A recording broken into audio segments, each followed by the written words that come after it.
Hail, hail, and welcome to the HomeBhoys Live podcast. It is Friday, the 3rd of January. Happy New Year. I'm, of course, Joe McKenna.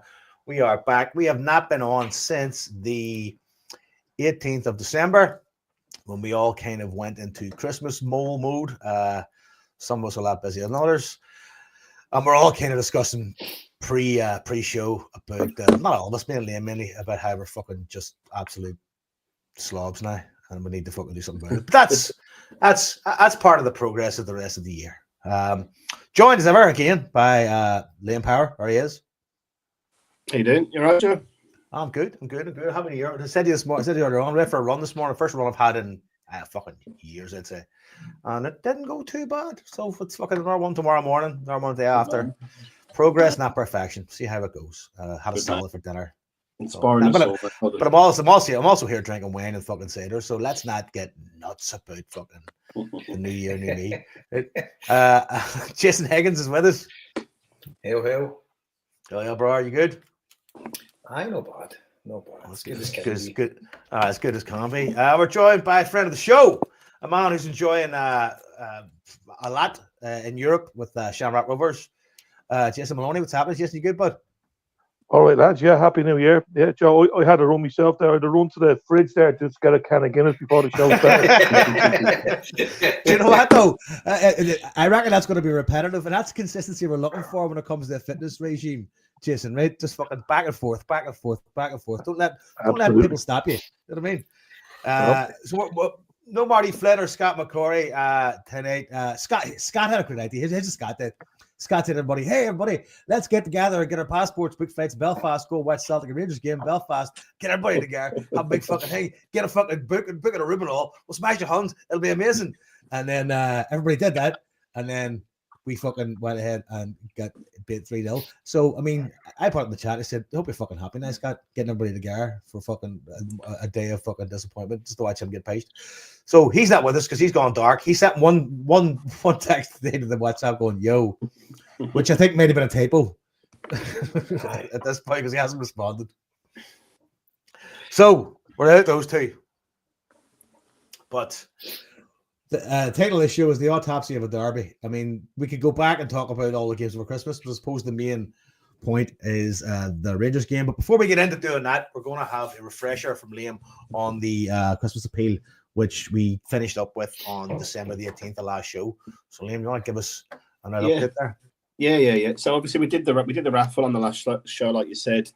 As is always the case, it's a bit of anarchy trying to find out who the winners are, where they are, getting prizes to them. We're not the most organised bunch in the world, so it's been the usual kind of carry on with that. But I just wanted to just a kind of a bit of a recap and bring people up to date.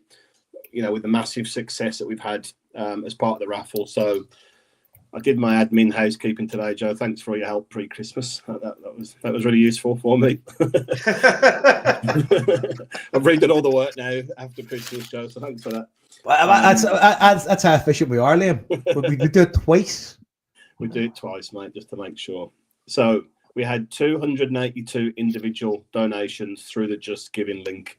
And they totaled £6,510, which I think is incredible. Sweet.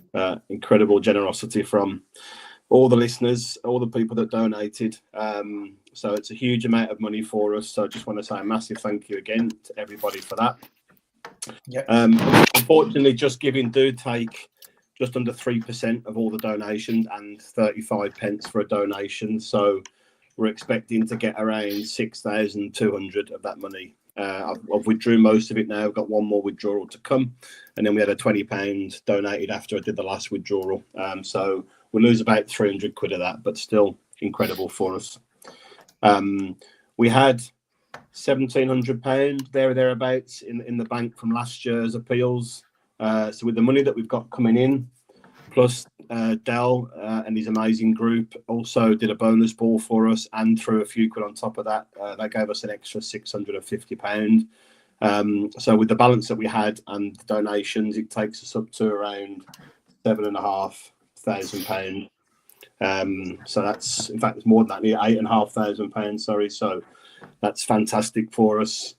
We put 4,000 of that to use already. I think we touched on the last show who and where that money's gone to. not naming individuals, but just kind of the circumstances and the people that have benefited from that. So we've already gone ahead and done a lot of that work. We've got a balance of around £4,500, and I think the chat in the group is we want to try and do something like a breakfast club, or maybe even a lunch club or something, where we can do one in Scotland and one in Ireland for the 2-week Easter holiday, where we can try and provide a meal for as many kids as possible, one meal a day, where they can go somewhere warm and dry and get a meal, get a bit of company, and at least they're guaranteed to eat once a day, and hopefully could do one both sides of the border, which would be great if we can do that. So that's the kind of plan at this stage. We need to think about the logistics and work out how we might do that. We've got Wiley's incredible donations of concert tickets sitting as well, so we can obviously raffle those off near the time to raise more funds for what we want to try and do. So all in all, really successful appeal again this year, probably exceeded our expectations. We've put half the money to good use already to some people that really needed looked after over the Christmas period, and we hope that we can help a lot more people as well, kind of moving through the year, so it's not all condensed into one short space. So again, just a huge thank you from all of us on the show to everybody that's contributed in whatever way and helped it to be such a big success. I just want to jump onto the prizes, unless you guys have got anything you want to add to that before I just clarify who's won what and who we're looking for. All you said, Liam. I mean, thanks very much, everybody. It's like, again, we said it with no expectations whatsoever, and we wind up fucking being blown away every single year. And it's again, I mean, like, up until I suppose close to Christmas, we were like, I mean, I was contacting you, going, listen, I need an extra €100 for this. You know what I mean? And fucking, because it's amazing where people kind of come out of sometimes when you're talking to people about, you know, trying to help others, and next thing you get a name handed to you, or you get told a story, and next thing you're like, okay, well, we can take care of that. You know what I mean? And again, like, the people who fucking are so generous this time of year to give us prizes, because we started with literally fucking nothing but dust in our fucking pockets. You know what I mean? And then we wind up fucking involved in something really fucking joyous and amazing and fantastic. And like, it's there's no thanks you could give to anybody for. There's no competent way to thank people for what they've done, because, you know, it's very much just a passing on goodwill and making sure Christmas is enjoyable for anybody who's having a difficult time. Aye, and for transparency as well, I think the point needs made as well, Liam. We don't mention any names, right? But everybody we give money to, unless it's kind of rare occasion, someone, one of us or somebody close to us, has a personal connection, right? Yeah. So that's our way of kind of vetting where the money goes to. There has been a couple of occasions, more than a couple, where we've had suggestions of helping people, and we've kind of went out our way and helped the odd one. But we feel a wee bit uneasy about that, because it's the cynical bit in me. You're never sure if somebody's taking the piss, because it's important to us that we've got a level of comfort that it's going to the right people. And it's hard because this isn't done officially or anything like that. I mean, there is certain areas we give money to where it's kind of done officially, but we've got a person of trust that's put us onto this, and we're happy with that. But there has been the odd occasion, and we kind of need to hold back, because, and it's a shame, but you know yourself, there's that much scams and whatever kind of book, then like, if there is money available, that.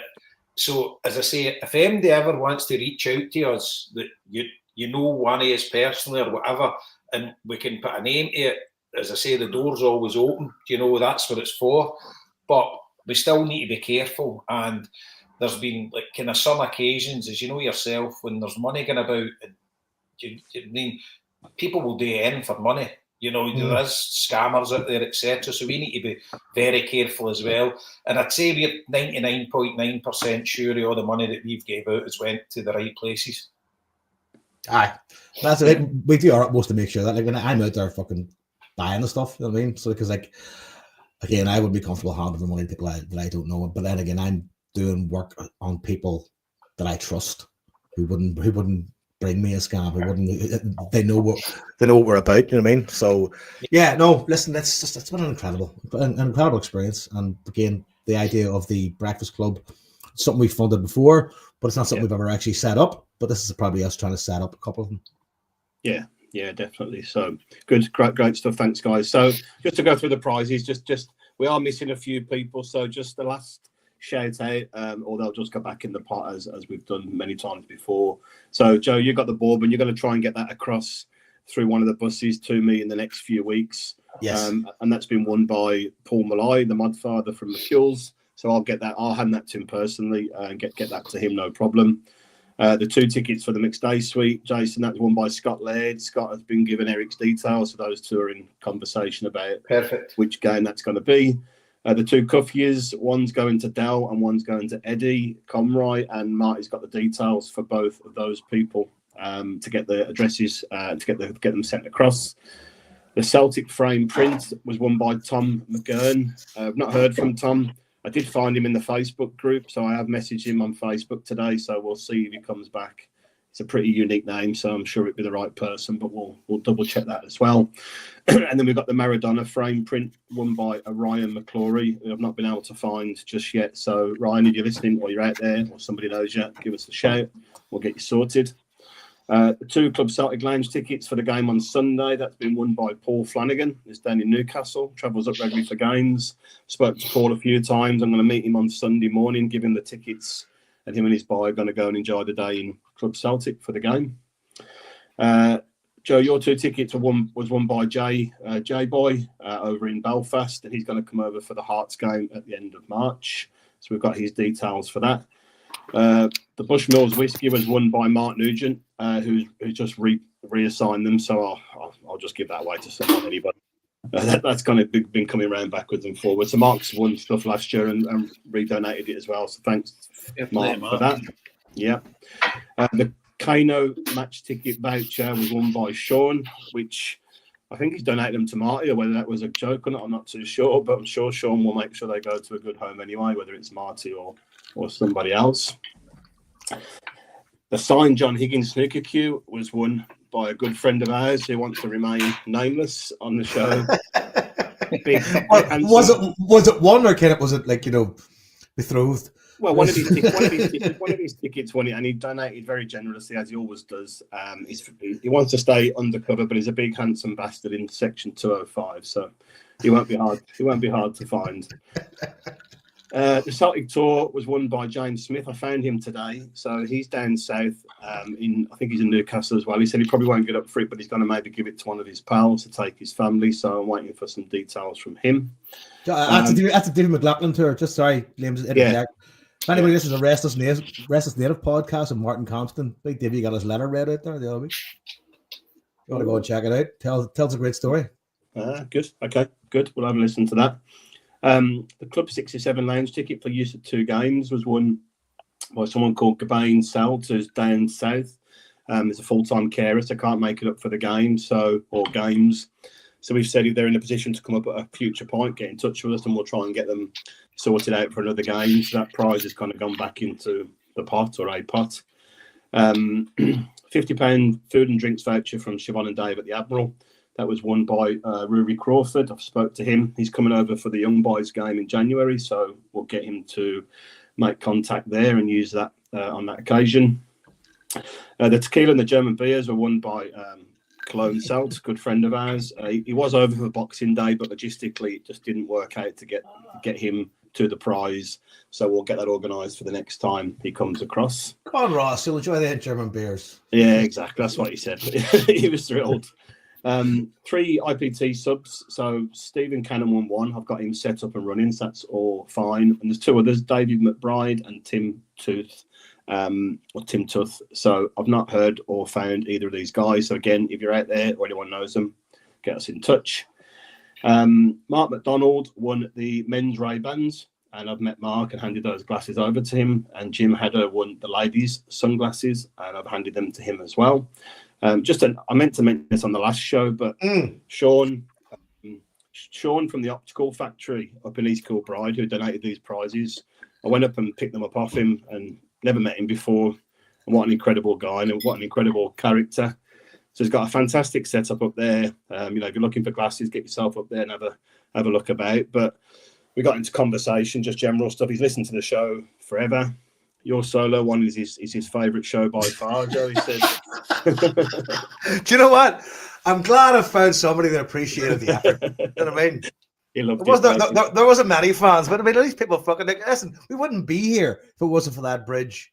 Mate, he loved it. And apologies, Sean, if I quote you incorrectly in any of this, but Sean has been doing a load of work for years, charity work over in Kenya. He's actually given out free eye tests to 50,000 people, children mainly, over in Kenya. And for those that need glasses, Sean makes them and sends them over for free for people to get over there. It's an absolutely incredible figure and a number that he's helped out. He's also set up a hearing clinic in Kenya as well. And again, he's doing a similar process there. He's been fundraising and doing this charity work for a number of years. He was on a BBC program, I think, or a TV program where he won a 20 grand prize for his charity, and a kind of quiz style thing that he was in. Excuse me. And he's also carried the Olympic flame. What? When it was in London as part of his charity work. He got an opportunity to carry the Olympic flame. So we need to get this guy on the podcast. Well, I did say that to him. I did say it, and he did say himself that that'd probably be a good idea. So maybe one of the down weeks, international weeks, we'll get him on and just have a listen, have a chat with him. So he has a few beers, he enjoys the shows every week. So an incredible guy and hugely generous as well. And he was showing me some of the work he's doing with these, I think the Meta glasses or something. These kind of new, where they've got cameras in them and earphones and all sorts of speakers in them and stuff. So, but a great guy. So we'll get Sean on the show. Hopefully one time he can tell us a bit more about all this charity work that he's done, which is outstanding. Couple more to go. So then we had the wall canvas donated every year by the amazing John O'Farrell. I was lucky enough to spend a bit of time, catch up with John just before Christmas. I was picking up some stuff from him. So he was in good form as ever. It's been won by Gene Costello, but again, I've not been able to find this person. So if anybody knows them, tell them to get in touch and we'll get them sorted out. The thing as well, if Gina that's listening or somebody knows her, if she lives far away, it can still be done. All she's got to do is provide John with the measurements. John can get it all sorted and he sends it with easy to do instructions, how to put it up yourself. You can cut it all out and whatever the canvas of her choice is. So it doesn't matter if you live overseas or that, Gene. Yeah. We can still get it sorted. Yeah, definitely. So get in touch and we'll do our best to get you hooked up with that. Mark McDonald, who won the sunglasses, also won Marty's heavy paperweight Brother Walfrid crystal plate. So he was happy to let Marty hang on to that. Watch the Marty's fucking iron. Exactly. Yeah. And Dal won the Nike Air Jordans as well, John. I think he said to you, just sell them if you can and put the money into the pot. If that's doable. He said he doesn't want them. He's out of the trainers, but there's a place. I found a collector's platform. Okay. Put them for sale. And people look this kind of shit, so we try and get as much as we can for it. Joe, tell the truth. You're cut about with 5 pair of socks on in the winter. They're far too small for me. I was at the basketball court this morning with them. You're break dancing, aren't you? Trying to play like Michael Jordan, looking like Eddie Jordan. Joe was out running this morning, mate. It's no coincidence. It's one of the new bounce. When you get new shoes, you're a kid, you can run faster, you can jump higher. I mean, that's the way it is. I'd sell those on then to a collector and fucking we'll get what we can for it. I'll just chuck the money in. That's great, Joe. Thank you. And that was all the main prizes. Anything out there. Then we had the signed Everton shirt donated by Paul Flynn, a long time listener to the show. Thanks again, Paul. Very generous of you. And that was won by our favourite desert-based CSC, Sean from the Dubai Hoops. Yeah. Spoke to Sean today. He's currently in the doghouse, I think, from his missus, from his session yesterday for the game, like many of us as well. So I've given. He's got to give her a say. Everton tab. What the fuck's she complaining about? Exactly. She's waiting for the Versace bag, but she's getting the Everton top. So Craig's taking that back to Dubai. He's going back to Dubai tomorrow from London. So Craig and Sean, I think, know each other or know mutual people. So that will get to Sean very soon. And thanks again, Sean, for all the donations from the club. And then finally, the Versace handbag, again, was won by our big mystery handsome donator. So that was delivered, I think, Jason, just before Christmas by yourself and went down very well as a last-minute gift. Aye, and the wee story behind it, it was Christmas Eve. It's Christmas Eve, mate. And he texted me, so I arranged to meet him. I met him outside Firth Park. Basically, he drove over and I went in and he met us and he's like, oh, fucking hell. He says, I'm in the doghouse. He says, I have to tell him this. I'm coming to meet you for tickets for the game. And she's like, fucking Celtics. Oh, you think about it? It's Christmas Eve. I've got hundreds of things today. And he's fucking picking up the Versace bag for her. So once Santa came, she was absolutely over the moon. So Josephine loved her bag. So delighted the big man won it. He always puts a healthy donation in every fundraiser we're doing. So I was delighted the big man won it. So happy days. Absolutely. So I think that's everything covered. I hope I haven't missed anything out. So our last shout out for people for prizes. After that, we'll just donate them or sell them or re-advertise them in a future draw or whatever. The Bushmills was given back to us, wasn't it? Again. Well, no one collected it last year, and I've still got it. It's still sat right next to me here. So it was given back to us this year as well. Yeah, from Mark Nugent. So that's getting tanned. Fuck that. Well, I'm not tanning it, so I'm happy to send it back. I'll swap it, Joe, for your fancy stuff, and you can tan it on the next show. Well, that was kind of what was encouraged. Going just tan at the show. Going like, yeah, I'll maybe send it back to you, man. You can have fun. So that's us. So again, just a final massive thanks to everybody, and we'll keep you updated in terms of what we're going to do moving forward. Happy days. Good start to the new year. Let's go. That's the good stuff done. That's the good news. That's the good shit. Now let's get down to the autopsy. I'm going to get a beer, Joe, while you do that right now. I suppose, obviously nobody was at the game because there's no away fans. But where did everybody watch the game? I watched mine in the house because I was planning to go and join in up in fucking Scotfest, but I kind of sacked it last minute because I didn't know where to stay. So I watched it in the gaff. I just chilled out. I thank fuck I did because I would have been depressed starting amongst a bunch of people watching that fucking play out. Jay, where'd you watch it? Yeah. I'll jump in. Sorry, I was on the. Go ahead, Jason. Well, yeah, I was just watching the house as well.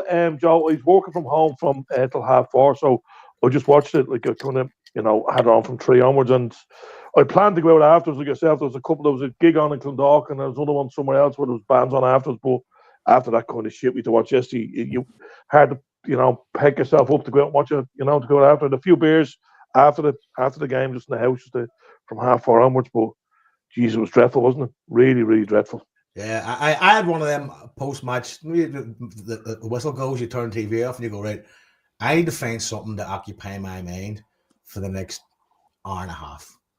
Otherwise, I'm going to start kicking shit.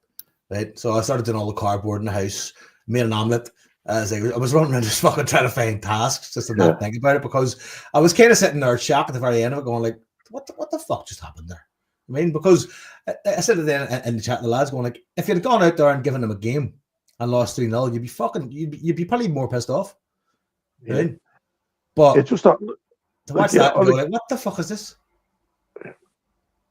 Like you kind of the levels of overconfidence from the Celtic fans going into was off the charts. And like, yourself over the years, when that happens, it always goes wrong. And then you hear about injuries coming through, and having air being out, and the keeper being out, and people getting overexcited.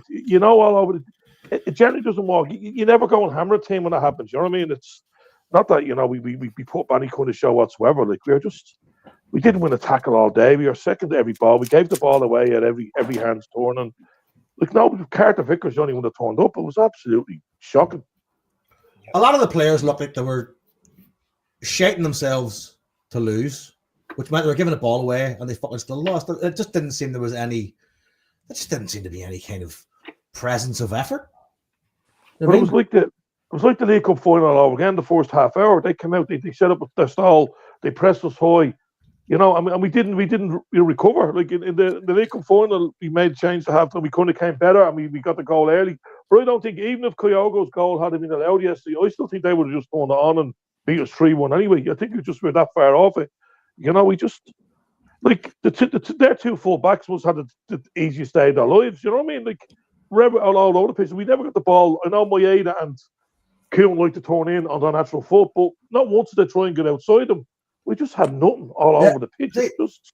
I was confident, right? But I wasn't overconfident, right? Obviously, you play it up a wee bit, and you're like, right, we're gonna fucking hammer these and say. But I was confident enough to think, like, we'll turn up and do a job and win the same way we've done in the past number of games, because there hasn't been necessarily blistering performances, but you've wound up getting fucking 4 goals, something most games. So I suppose I put a bet on, right? But I wasn't putting bets on going, like, we're not hammering big goals, putting bets on going, like, Maid is going to get fouled 3 times. Keelwood's going to have 2 shots on target, possibly. Proper's going to get a yellow card. I mean, fucking, like, so strategic kind of like going, like, here's what I think might happen. Because I thought Dizan was going to just fucking start turning it up. I thought he was just going to fucking be at them and going to get fouled. And he, I mean, when he was on the ball, he was as effective as he can be. And he also came back and did a bit of defending as well. But all the play was going down the right. It was between Johnson and Kuhn, and then sometimes Bernardo was coming in, and it's just stuck in this wee sort of triangle. And it was really fucking frustrating and really confusing, because I mean, they're not the greatest team in the world, but they just seem to have gone like, well, we know what's going on here, and we can close it out with a bit of aggression and a bit of thought. Yeah, they had to win the game. We've seen that in year. You know, on the other side of the foot over the years, and we've needed to beat them in games where it's a must win for us. We've come out of the blocks and beat them, but I can't remember us ever being that poor. Like, it was just but like, how many players there? Yes, you had probably the worst game you ever seen it by Celtic. I've never seen Liam Scales. Here, I watched that game, right? And I thought, when I see Liam Scales, I mean, it's the first 15 minutes, right? He just looked spooked on the ball. He looked completely spooked on the ball. And see this Strachan-esque Scales, the Smegel, the Vickers, fucking back to Smegel. But I was losing my shit watching that, right? But I was looking at Scales going, I remember you come on in this game, or you started in this game, and everybody was doubting you, and you played a fucking absolute blinder. And here you are against conceivably not necessarily a weaker team, but kind of a similar level of opposition. And it was just fucking, he just looked like he didn't know what was going on. From the time he gave the ball away for the goal, and even he gave the ball, we almost conceded just before that. He gave a short ball to McGregor, who lost it, and you could see his nerves were shot. Like they were letting him have the ball, and like, you know, I'm Scales' biggest fan, but my God, he was shocking yesterday. If anybody if he'd been taken off after half an hour, he couldn't have any argument. He left him on, and like, you know, and I was just surprised, but there was no. And even Roger said it in his post-match interview. He says, like, I think we couldn't have been any worse in the second half, and we actually were. And one thing I've given Rogers credit for over the years, and I've seen him doing it numerous times, even this season he's done it, the game against Hearts early, he changes things at half-time. When things are not going in their way in the first half, he's a brilliant tactician and makes changes. You know, you've seen it in the League Cup final, a little thing, bringing, you know, someone on, but there's just nothing. Yes, the fact that he didn't even make a change at half-time, you know. That was a shock. That was a big shock. Yeah. Jason, see on Scales, Maloney, I don't know if you listen every week or whatever, right? But the one thing I've said about Liam Scales, right, I think he's been brilliant for us, right? You can't fault him. He's been so good. But the one weakness in his game, and it's not really a weakness, but compared to other players in the team, right? I notice when I'm watching him, he always wants to take 2 touches and maybe 3 sometimes before he passes the ball, right? But whereas most other players, it's 1 or 2 touches, and that's a fraction of a difference, right? But for me, that's just a slight dip in his level compared to maybe the players around him. So, you know, I don't see it as a massive. He's good at passing, but it can be a bit up and down. Kind of, I don't know what you saw of him before, you know, when he was playing at Shamrock and in Ireland and whatever. But so I do see why teams will exploit him for that. And I think then when you get into a position where you take more and more touches, you become more hesitant to pass the ball rather than it gives you more time or more confidence. You know what I mean? Because you're climbing up a bit rather than just moving the ball faster. Yeah. Like when you, and then it makes the opposition press more easier then as well. Yeah, the opposition can press because they're all over him, like, you know. And as we said a few times yesterday, they were happy to have the ball, like, you know. And in fairness, he was trying to bring it out and try a pass, but it just wasn't coming off, you know. Even Sutton said in the second half, in the lead up to the pass where they almost got the second when Tierney hit the post in the second half, he just jumped up and he played the ball. And I think it was Satati, somebody was weak on the ball. We're giving it away and we're almost caught out again. But like, it was like, in fairness to him as well, like in the League Cup final, right? He made a change at half time and took Trusty off. Okay, now when Scales come on at half time, he wasn't exactly out of this world in the League Cup final either, but he was brought on to give a task to bring the ball forward out earlier, you know, because Rusty was just giving the ball sideways or backwards all through that game. And it kind of worked because we did instantaneous response in the League Cup final. We got 2 goals in the first half, the second half, and it changed it. But yesterday he just couldn't play the ball again, and you could see his confidence was shot. But there was nobody, in the fairness to him, there was nobody shown for the ball, and we hardly broke them down at all. The one time when Kyogo on, we scored. That time the long ball over, and the only other time we actually broke through was when Carter Vickers made a couple of good runs out of the fence, beat a couple of players, and that was the only time we actually opened them up. And no one else was doing that. It was just, geez, it was hard to describe. I agree with you, Jason. You could see, I mean, Scales isn't, he's quite a quiet kid, isn't he? Or he seems to be quite a quiet kid, and you could see him like shouting at his teammates a few times when he give the ball away, because obviously you can't see it on the TV in the same way you can at the game, but he obviously wasn't getting the runs, or people weren't coming into the space that he was looking for to be able to give him the pass. So he did seem to be getting quite frustrated, but you could, given that he took him on, he brought him on for Trusty in the cup final at half time. I mean, you could have took him off a half an hour, him and Atati, easily, man, easily justified to have done that. That's how bad they were. Yeah, definitely. There was no arguments. I was kind of cringing for him as the game went on, because I was going to feel sorry because we just knew his game was gone, his confidence was shot, and I was just thinking he's going to do something wrong again, and he's going to get absolutely slaughtered. Well, he has been slaughtered anyway by Celtic fans, both today and yesterday, but he wasn't the only one there yesterday, he was poor, and his pure distribution made him, a focal point for a lot of the anger, a lot of the ire, but he wasn't the only one that pitch yesterday that underperformed, not by a long shot. See, the one redeeming thing about Scales, right, he put the one fucking through ball through to Kyogo, and Kyogo was right unlucky, to get the end of it. And see, when you're midfield, like, you win or lose games with your midfield. Our midfield was non-existent, including McGregor. Hatate especially, he was just gone. He must have gave the ball away half a dozen times in good positions.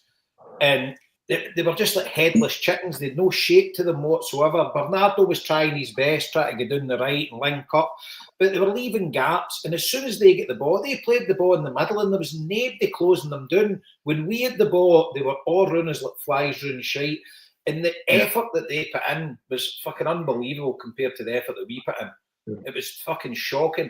But see, the thing is, you need to adapt your game. And see, they balls over the back, we would have got joy because their defence was fucking hopeless. But we never put them under any pressure. And as you say, Jason, we weren't getting through the middle. We weren't making anything through the middle. So why don't you start playing fucking high balls over the back of them for Kyogo to run onto, or for Maeda to run onto? Fucking change the game up a bit, because when the ball was in the middle of the park, they were winning it and they were putting the fit in, and they were dirty bastards. But fair play to them, because see that wee Hadji and your fucking him that was a cat Raskin, they were fucking getting stuck in left, right, and centre. We were fucking shitting ourselves. McGregor, for instance, he gets a fucking booting for a pullback, and that's him in tenterhooks. Arguably, should have been sent off with a couple of chances or not. And they were just into everything. That Hadji was rolling a boot, but he was fucking putting the boot in. He was doing everything you want a player that plays with you today. Yeah. And we just didn't have anybody like that. See, another one, Alistair Johnson was fucking pathetic. Yeah. He was hopeless. And see the amount of times we gave the ball away when we had possession in the middle of the park. We were trying that through ball, and it wasn't even hard enough, and it was just a stupid ball. They were just stepping in, intercepting it, and away they went. And the one for Scales was the worst ever. See if you watch it again. See the one Carter Vickers does the great, but 1-0 to them when he does the great challenge in the box.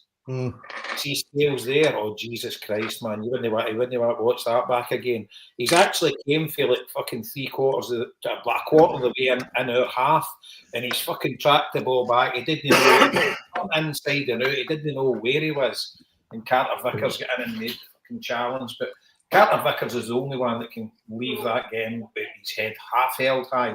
Schmeichel for their goal as well. What the fuck was he doing? It wasn't even in the corner. It wasn't even hard. He must have just been wrong. I think he dived quite late, didn't he? Yeah, he went through Vickers. He went through Aye, but it was. See, Kyogo wasn't getting any service whatsoever. So why don't you start playing the long balls? Scales did it once, and we fucking nearly get joy out of it. And it's like they just have to change it up, because our midfield was getting fucking overrun. Like it was nobody's business. It was shocking. Atati was the main protagonist there because he was all over the place. Couldn't he keep a hold of the ball? He was just a fucking waste of a jersey. It was pathetic. And McGregor's trying to cover for him, and like you could see McGregor getting, but he gets that stupid booting, fucking pull back in the guy when it didn't look as if he was in any danger of doing anything. And then that's him in tenterhooks the full game as well. And it was just a fucking absolute disaster. I'll tell you, no complaints whatsoever. We deserved to get humped, and it should have been more than 3-0. Yeah. And see, another thing, you look at the possession stats. We'd 60% possession. It just shows you that's the worst fucking stat in the world. See, seemingly it said in the Sky, that's the most shots Celtic have ever conceded since the inception of the Premier League. Any team than that say no? Most. No. We've fucking most shots Celtic's conceded. Okay. 24 shots, wasn't it? 24 shots was the record. 24. Aye, it wasn't any team. Like you said, we conceded the possession so easy in midfield, and we were just gone then because you had McGregor, you hold in midfield, and Atati was gone so far forward, and he was losing a lot of time, and Bernardo to a lesser extent. So once they retrieved the ball, they won it more times than not. They didn't even have to win it. The ball was given them so often, and then we were on the back foot. And then they had like 4 against 3, and they were picking balls out wide. They were like the midfielders were like Graham Hoddle picking the balls out the left to the right, and we were just open so many times. It was just unbelievable. Unbelievable. We made them look fucking outstanding, which they're not. That's the galling thing. I mean, I've been at Ibrox many a time. I was there the 5-1, the 4-1 game, but you were playing a fucking top quality side. You know, you were getting ripped apart with utter class. That team there's a team of fucking diddies. I mean, they've got a great record at Easter Road, right? The Hibs are a wee bit of a revival. You wouldn't be surprised if they go up there and lose at the weekend. You know, I don't see myself. Yeah, that's what shocked me, Jason. I mean, they've been so chronically poor in the last few games. Do you know what I mean? I mean, St Mirren beat them well. Motherwell should have beat them. You know, some couple of goals rolled off. One definitely contentious there. They were in such low form that everyone wanted their manager sacked. Fans selling tickets for the games, not wanting to go. You know, Tavernier out and then Butland out before the game. And I know we've talked about complacency and overconfidence. I mean, I couldn't even get nervous about the game if I tried yesterday. I was supremely confident, not in an arrogant way, but I'm just like, if you take the names out of the two teams and you stack everything else up, we are so far ahead in this game in every aspect. Do you know what I mean? Form, ability, everything, that it should be a cakewalk. But obviously derbies are never like that, and games don't always work out that way. But there was nothing to suggest that they were going to play with that kind of passion and that kind of confidence and that kind of, that's a stupid thing to say, other than the fact in the cup final they kind of did play a very similar level and style. But I mean, they dipped again after that, losing these points when they thought they were getting a bit back on us again. When I saw Raskin was a captain, I'm like, that's brilliant. He'll be sent off after about 10 minutes anyway. He's fucking hopeless. And he turned out to be probably man of the match for them. I don't know who got it in the end. And I was saying to people, two things I said to people in the pub. I went to Chapman's to watch it, and I said, I'm so supremely confident here, but at the back of my mind, I've got that Samaras, Paddy McCourt game at the back of my mind, where we were completely written off and went to Ibrox and won that game, out of nothing. That was kind of at the back of my mind. But I was also saying it's probably to our advantage this time that there's no away fans for the first time, because if they start bad or we score or whatever, the fans have got no one to turn their anger against, like no away fans. So the whole place will go up. But obviously the complete opposite happens. So I just didn't see any of that coming whatsoever, none at all. And I was still convinced we'd come back and win second half. We'd get a few goals. We'd do what we normally do. But it's so far off where we've been and where they've been. It was incredible in a bad way. So bad. Yeah, from someone who wants to give them credit, but you have to kind of give them, like, he set up like that in the first half of the League Cup final. Okay, now we came into it in the latter 10 minutes of the first half, and obviously we got the early goals in the second half. But they were the same yesterday, but just they looked far more hungry and far more aggressive, even for want of a better word. And we just couldn't live it. You could see it from early on. The game plan they had, and surely you needed something at half time. The manager to get a grip at half time, and let's try and change something. But nothing happened. Even personnel or formation wise or tactic wise, nothing happened. So what do they expect to happen?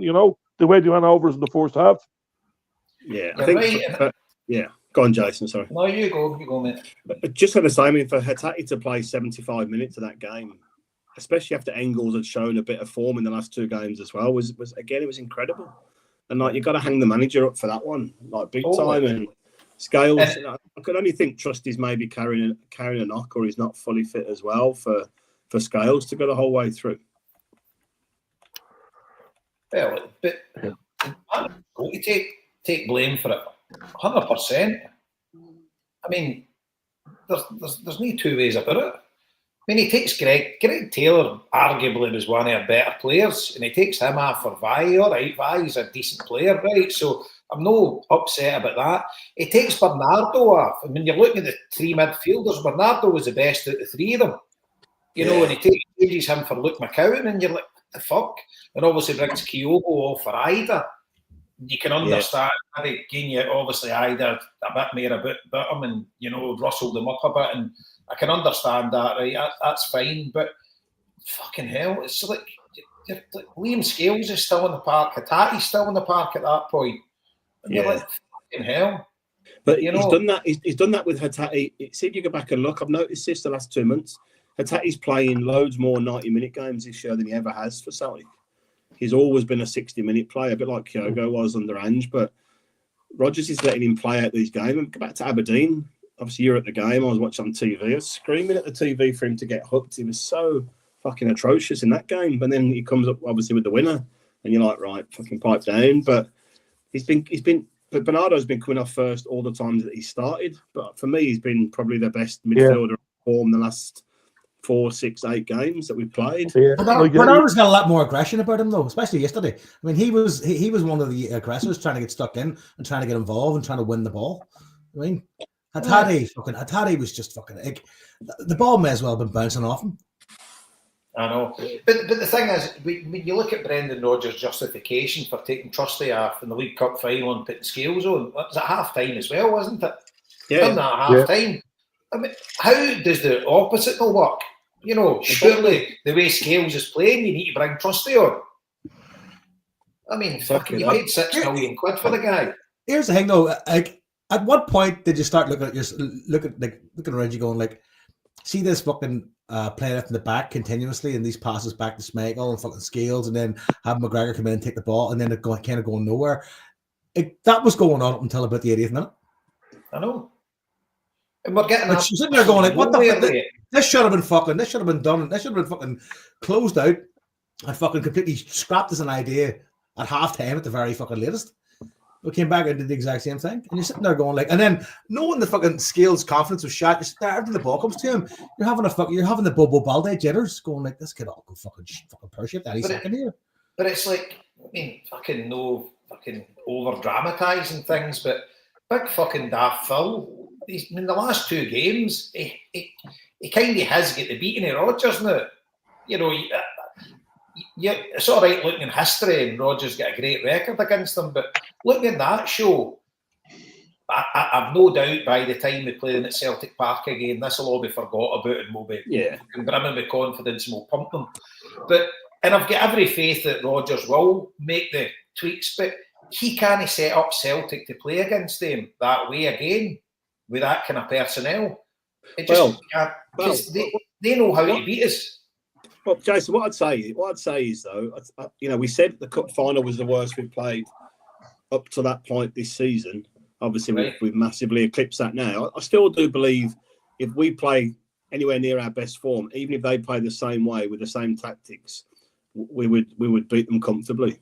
I kind of disagree, Liam. I think they've found a way of playing against us. It's that high press and fucking no giving us a minute to settle on the ball, and it's we can't deal with it.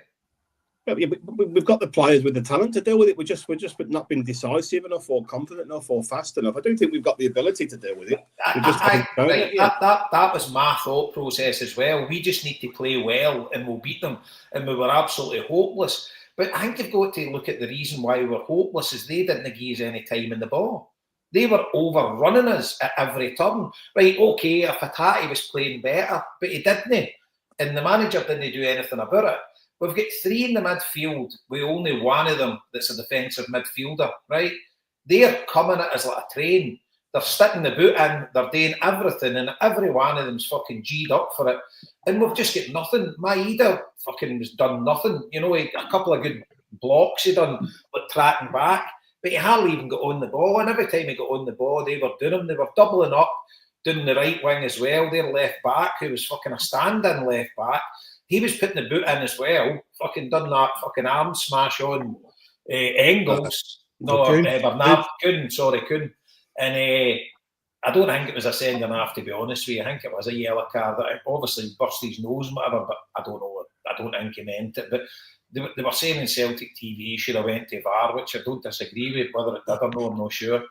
But they were just so better than us in every position. You know, they were. And see, I wouldn't be confident if we to replay that game again tomorrow at Ibrox with similar circumstances. I wouldn't be confident. We could have played there all night and no get anything for that. As Jason said, if Kyogo had scored that goal, if he wasn't offside, and I still wouldn't have been confident to get in and out of the game because we were that far off it. Yeah, but you see if you go back to the start of the game, right? I know people are laughing when Roger said we were good for 4 minutes, right? We've heard that from the other side before. But see that chance for Kyogo, right? That's a big chance, right? I know he doesn't quite connect with it, right? It doesn't get round the defender quick enough. But I think if he scores that goal early on, it's a completely and utterly different game. Totally different game. He didn't. And the one that fell to him as well was unlucky the way it bounced. It just didn't bounce to him. But let me ask you, were those chances a result of what you thought was a response to them scoring? Because I felt a response to them scoring. Well, no, I'm talking about before they scored, like the first 4 minutes of the game. The point I'm making is, if you're ahead, it's really easy then to press hard, and you know, because the team are behind. It's a mindset thing for them. Whereas if you're behind, it's a much more difficult thing to do. So I do think if we'd have scored early, the crowd starts turning straight away. It might have been a completely different game, but that's only, you know, I'm only surmising there and guessing. It's absolute box, mate, and I'm not too sure. I just think they were far more up for the game, and we were far too soft. We weren't putting the boot into them at all. You know, they were fucking into everything, and I get with the crowd behind you and stuff like that. It can be hard, it can be daunting, but it looked like loads of our players absolutely shat themselves. Yeah, they played it like a derby. We never at all. And we do need to look at these globally and look at, like, you know, we can be as angry as you want about the game, and that's fully justified, right? I think you've got to look at it as a blip. You know what I mean? In the wider picture, you've got to look at 2024, an absolutely incredible set of results across definitely. The calendar year. But do you think for the past month we haven't really been playing great? Aberdeen's like an outlier. The weather was awful, right? Yep. And you look at, I'm contradicting myself here. You look at Dundee United, I think with 20 odd shots at goal, they'd none. You know, so we draw 0-0 there, but in any other day we'd have won that game. The Motherwell game, the St Johnstone game, pretty easy, but we weren't really convincing. But I suppose maybe, I don't know. But I just don't think we've been firing on all cylinders. And do you know what I think a lot of it comes down to as well? It's this rotation. And I get why he's doing it, because it's a long fucking old season. So what I would hope is the kind of rotation stops to a certain extent. You know, with a run into the season and you play with your settled 11. You know, when you look back to Angie's days, he very rarely Rodgers has went haywire with the rotations the past few weeks, and I totally understand why he's doing it. You know, there's no winter break, and it'll serve us well in the long run. So to get out at the end of the year, 11 points clear at the top of the league, having done all the rotation, we've got very few injuries. James Forrest, probably your only one to know. And so probably when you look at it that way, he has went haywire with the rotations, but it's probably going to help us in the long run. I think where we're struggling, Jason, you know, I think we touched on it last time, but see the Zagreb game, we had a bit of a difference of opinion about how well we did or we didn't do in that game, right? And the point was brilliant in the wider context of the season, but the opportunity and how we underperformed that night was the source of the frustration there, right? Not we were up against a good team. A draw is always good there, but we didn't. I didn't feel we didn't do ourselves justice at all in that game. Where we had such a good opportunity to do so. So you're right. We have been off the ball there, but for about 4, 5, 6, maybe more games than that. But I think what we've seen this season is I think Kuhn's played at a level probably above what he probably is. You know what I mean? He's been fucking out of this world this season so far in terms of goals and assists and whatever. I don't agree with that. See that statement? People saying they're playing better than they really are. That's impossible. That they are as good as they're playing. So he is capable of doing it. Yeah, so. what I mean is it's like a purple patch that he's having, right? Do you know what I mean? It's like everything he's hitting is going in, all the assists, and then he's kind of tapered off quite a lot from that over the last. And obviously he's been injured a little bit as well, but we've got no alternatives. That's the point I'm trying to make. So where he's tapered off a little bit, we've not got another one to come in and kind of keep up the goal turn and the assist turn or whatever. You get Palma and Yang there because when you're not James Forrest, you're fucked. Yeah, when you talk about rotation, like we have probably the squad this year to rotate, but probably those two winger spaces, the two wide players, we probably haven't got players like for like as good as standard to come in. Whereas the rest of the three in the midfield and even the centre half and maybe Valet for Taylor, you've got like for like are almost as good. But it's out the wings where we have it when Yang and Forrest is obviously is getting on in years. Probably not giving you Moyeda and what Kuhn have given us this season. But the squad has been good as regards rotation, and a lot of the time maybe they've been home games. We have the game we're winning 2-0 anyway. But the subs have come on and made an impact. Moyeda's come off the bench. Kuhn has come on the bench. He switches between Engels, Bernardo, Hatate, and they all seem to impact when they come on. Even he played Engels last Sunday. He was very good, and maybe could have come on earlier yesterday. But I don't think the rotation as such is affecting us because, when you go your first 11, your first 11 is probably 9 of them are as good as what's going to replace them anyway. I think Yeah, the second big issue, not just the wingers, is the strikers, and we've talked about this a few times recently. But this stat that Kyogo has scored in 2 games in 14 months or something away from home, and you can go back through every away game in the last 2 or 3 months that he's played, and he's just not in the game at all in any of these games. Now, I'm not saying it's his fault necessarily, right? But either the way we're playing or a bit down to him as well. But there's almost no threat from that centre forward position, and that's maybe something you might see Jason changing. Whether there's been a few rumours maybe Kyogo's going to move on at some point in January or the end of the season, but maybe Rodgers needs a Dembele type or Edouard or Eder or whoever that's going to be. Maybe he needs that more physical player in there, because when our passing goes to shit like yesterday, we've got no physicality in the team whatsoever to change it, to mix it up, to play it longer, and to try and do that. So we do become easy to play in that situation. But I don't think you need physicality to play it longer. And I think Kyogo can play. You can play the long ball to him all day long. He's fucking lightning. His movement is unbelievable as well. I don't think if you're playing long balls up the park, I don't think you need a big heifer. You just need somebody that's fucking got great movement and you can control the ball. I get when you're doing cross balls and you want a big guy to win fucking headers in the box. That's not your game. But if you're playing long balls for the back, like the Scales ball to Kyogo, I think he's the actual perfect volley for a game like that. So but we just didn't turn to it. I think it's difficult though if you're talking about balls from the keeper or balls from the centre half. I don't mean balls for the keeper. I'm talking balls for the centre half or dinks for the midfield. Over the back of their defence. But our problem was getting it to the midfield yesterday. You're right. So it had to be somebody like Scales that were doing it, or Carter Vickers when he runs through. He didn't do it right enough. But somebody with a decent pass on them, but they were just fucking awful. That used to be Hatate. I mean, the last person I can think of that was really good at dinking the ball over the back lane would have been Turnbull. Turnbull was really good at that. Turnbull was good, He was good but Hatate used to be decent, like a fucking playing a through pass and just finding that bit of space, get the ball through or get the ball over. Bernardo can do it, but he was too far up the park. I mean, if you, I don't know, but see if you'd maybe played Bernardo and Maida deeper, without fucking trying to race up the park, couldn't. if you'd maybe played them all deeper with Kyogo kind of up front himself and packed to midfield, hindsight's a great thing, but we were just so much overrun. We made it a very open, expansive game, and they looked as if they'd 12 men on the park. Yeah, I think overall the way I kind of looked at it was like, we didn't respond to the way they played.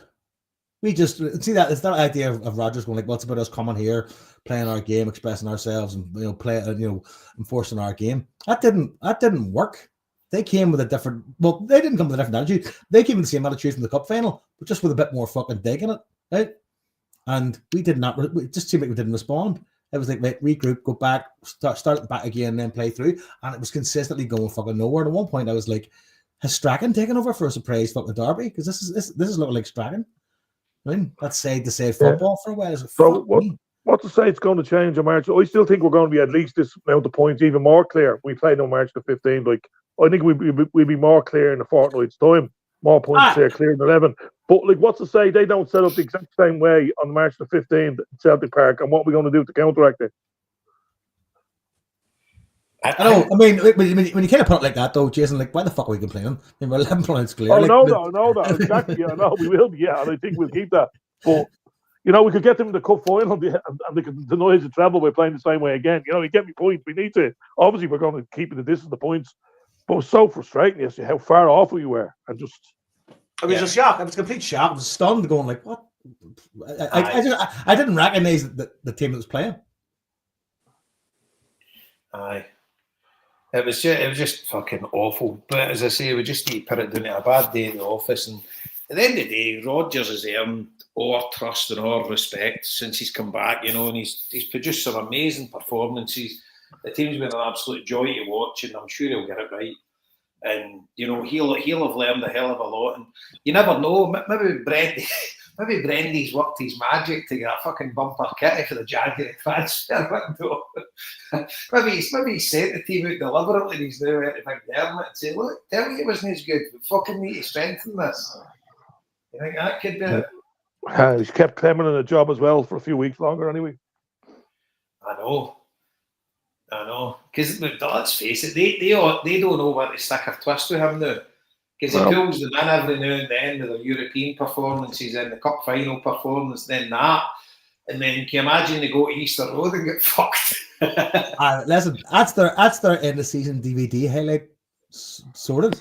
I mean, that's it sorted. They're going to sell that DVD now. Guarantee it comes out in the next 3 months. Well, you can see their social media presence. They're like schizophrenics, the Tottenham result, the performance against us, the League Cup final. Then they get beat by St. Mirren, then Motherwell. Then they beat us. They're just up and down. There's just it's the bipolar Rangers. That's what it is. It's still a fucking sore one, man. So it is. But no. At the end of the day, aye. Has anybody had any contact from any of the other side to say, "Get it right up you"? One guy I work with, that we text him and that, but no, he wouldn't fucking throw it into your like that. They can't anyway. Do you know what I mean? Because they're fucking between the devil and the deep blue sea now. Aye, it is. I'd say the more rational ones would keep Clement because he's had to cut the budget and he's had to whatever plan it is or whatever. He's signed that deal with. He understands the constraints he's working under, blah, blah, blah, and it's a long-term goal. So, if you get rid of him, who are you getting in? And it's just another plaster or whatever. So, you maybe just need to bite the bullet and just hope that it comes good for them. I don't really care what they do, but I don't know. Well, the beauty for us of being 11 points ahead is it's only one more defeat or draw, and it's all fucking everything's off the table again. They're all wanting to go. And that's the benefit of having such a big lead. What they've done is they found a rest stop on the highway to hell. Fuck them. I mean, well, they've not got 2 tough away games coming up. Is it Hibs? Don't know who the other one is. Dundee away. They're struggling a wee bit now, but still place to go midweek. It could be God knows the weather. It's a midweek night, it could be at them. And looking at the performances away to Motherwell and St. Mirren, you wouldn't know what's going to turn up. If you look at the same back four, and obviously, as you said, Jason said, we haven't troubled them whatsoever. That back four plays against them, Big Simon Murray get the ball up long, physicality, bumping into them. We didn't do that once. We hadn't got And he couldn't try like that at all. I watched the Dundee derby last night. Dundee were a better team by a mile. They get fucking sucker punched at the end. The first half they should have been about 3 up. So it was like no bad game to watch. The quality's not the best, but it's exciting. But Dundee were a better team. United obviously fucking won it to the death. But that'll not be easy. So wait a minute, right? So we've got St Mirren at home. We've got another home game coming up soon. What's the other one? We've got St Mirren on Sunday. Then we're at home to Dundee United. I'm thinking Wednesday. Is that right? So we've got 2 home games. Then we've got a Raphael. We've got 2. That's what I'm saying. Yeah, we could easily be further ahead in 2 weeks' time. We could 10 days' time. We could be further ahead again. You know. Yeah, Ross County away, and then Dundee away on the Tuesday, and then I think Kilmarnock in the Cup the following weekend. Something like that. Yeah, and Young Boys after that. Is that on a Sunday? 18th of January is the could be Saturday 5:30 even, Chase, I think. I need to check. Fucking hope it's a Sunday. Who do we play before Young Boys home? Who do we play immediately before that? Says here, Jason, it's a Saturday, 18th. Oh, is it? Right. For the Kilmarnock Cup game. Bastard, I miss it then. Who's the game after that, Joe? Is the one before the Young Boys? Yeah, no, that's Young Boys after that then. Oh, so the Cup, right, yeah, and then Young Boys, that's right, because it's the week before Villa, isn't it? Yeah. Well, it's Sunday and then it's Wednesday, isn't it? Right. Yeah, then Dundee at home and then Villa away. There's no winter break at all, no? There's no break whatsoever? No. Fucking hell. Yeah, a lot of games, isn't there? It's flat out, like, fuck me. Yep. Aye, so it's Kilmarnock, then it's Young Boys, then Dundee at home, then we're away to Villa. Aye, Villa to close out the fucking month. That's so many games is that in 1 month. Jesus Christ, how long? 2, 3, 4, 5, 6, 7, 8, 9. 9 games in 4 weeks. I suppose the other thing is everyone's probably looking at the Young Boys game before yesterday thinking it's fucking shoot in, do you know what I mean? We've not got a point yet. We're at home, we're playing well, blah blah blah. Maybe it's just maybe just gets the focus back in for the more important game for us. Do you know what as well? It's maybe it's good try to put a positive spin on it, but it's good to have a wee reset and maybe take a step back and maybe we're not as good as we thought we are. And look, you guys, you need to put fucking some serious graft in here because there'll be changes, you know. I'm just looking at this here, right? See, so we played them in the 2nd, we played St Mirren in the 5th, played Dundee United in the 9th, play Ross County in the 11th, and play Dundee in the 14th. From the 2nd to the 14th, we play 5 games. That's fucking crazy. That's crazy. No one of these fucking rotating the squad, Brendan. I'm fucking stand corrected. You know, fucking hell, that's wild. And then you've got the fucking big all the games, and then you've got your most important game of the season at Young Boys at home. Yeah. And you're playing, like you're talking about rotating before that, but you're playing Kilmarnock at home in the Cup. That's, you know, you got to win that game as well. So will there be much rotation before you play Young Boys? You know, that's an important game. I know. But in the grand scheme of things, I mean, I said to Sean in our chat, and he's like, fuck off. I'm like, I would have took a 3-0 beating off them to beat Young Boys. See, just about, because Young Boys, we should beat them, right? But there are no guarantees in football.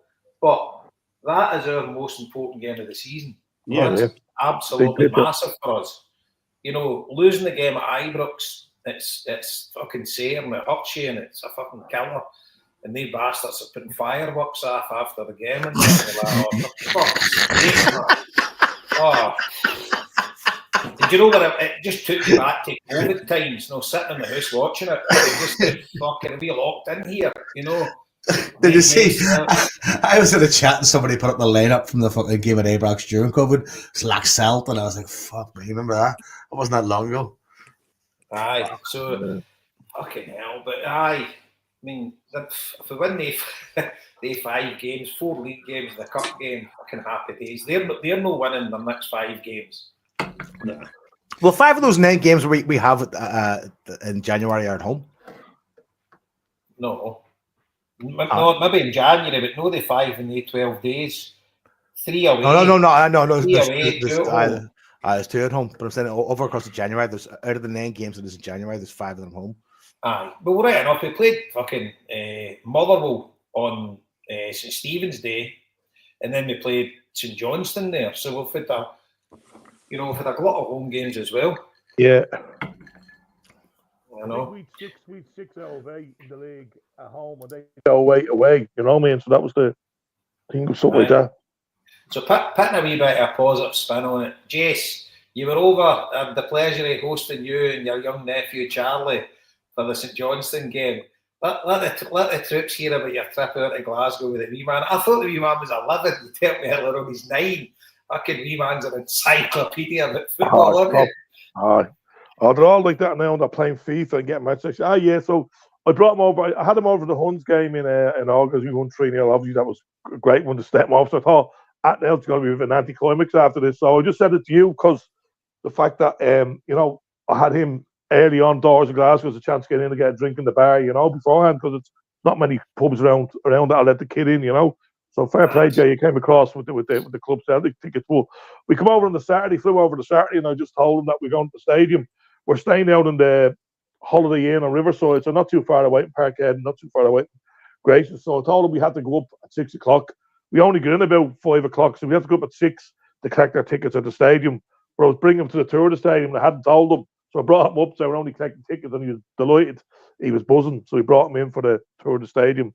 And as I said, he loves all that. He's telling him everything. As I said in the Facebook post, that I kept telling him he was born on the 25th of May, in 2015. So that's his date of birth. And we kept telling him that Celtic won the European Cup on that date, and I kept telling him about it was 48 years earlier, So he was delighted then, and we went into the boardroom, and the tour guy was giving giving all the kids to get a bit bored with this. This is where I give all the history of Celtic.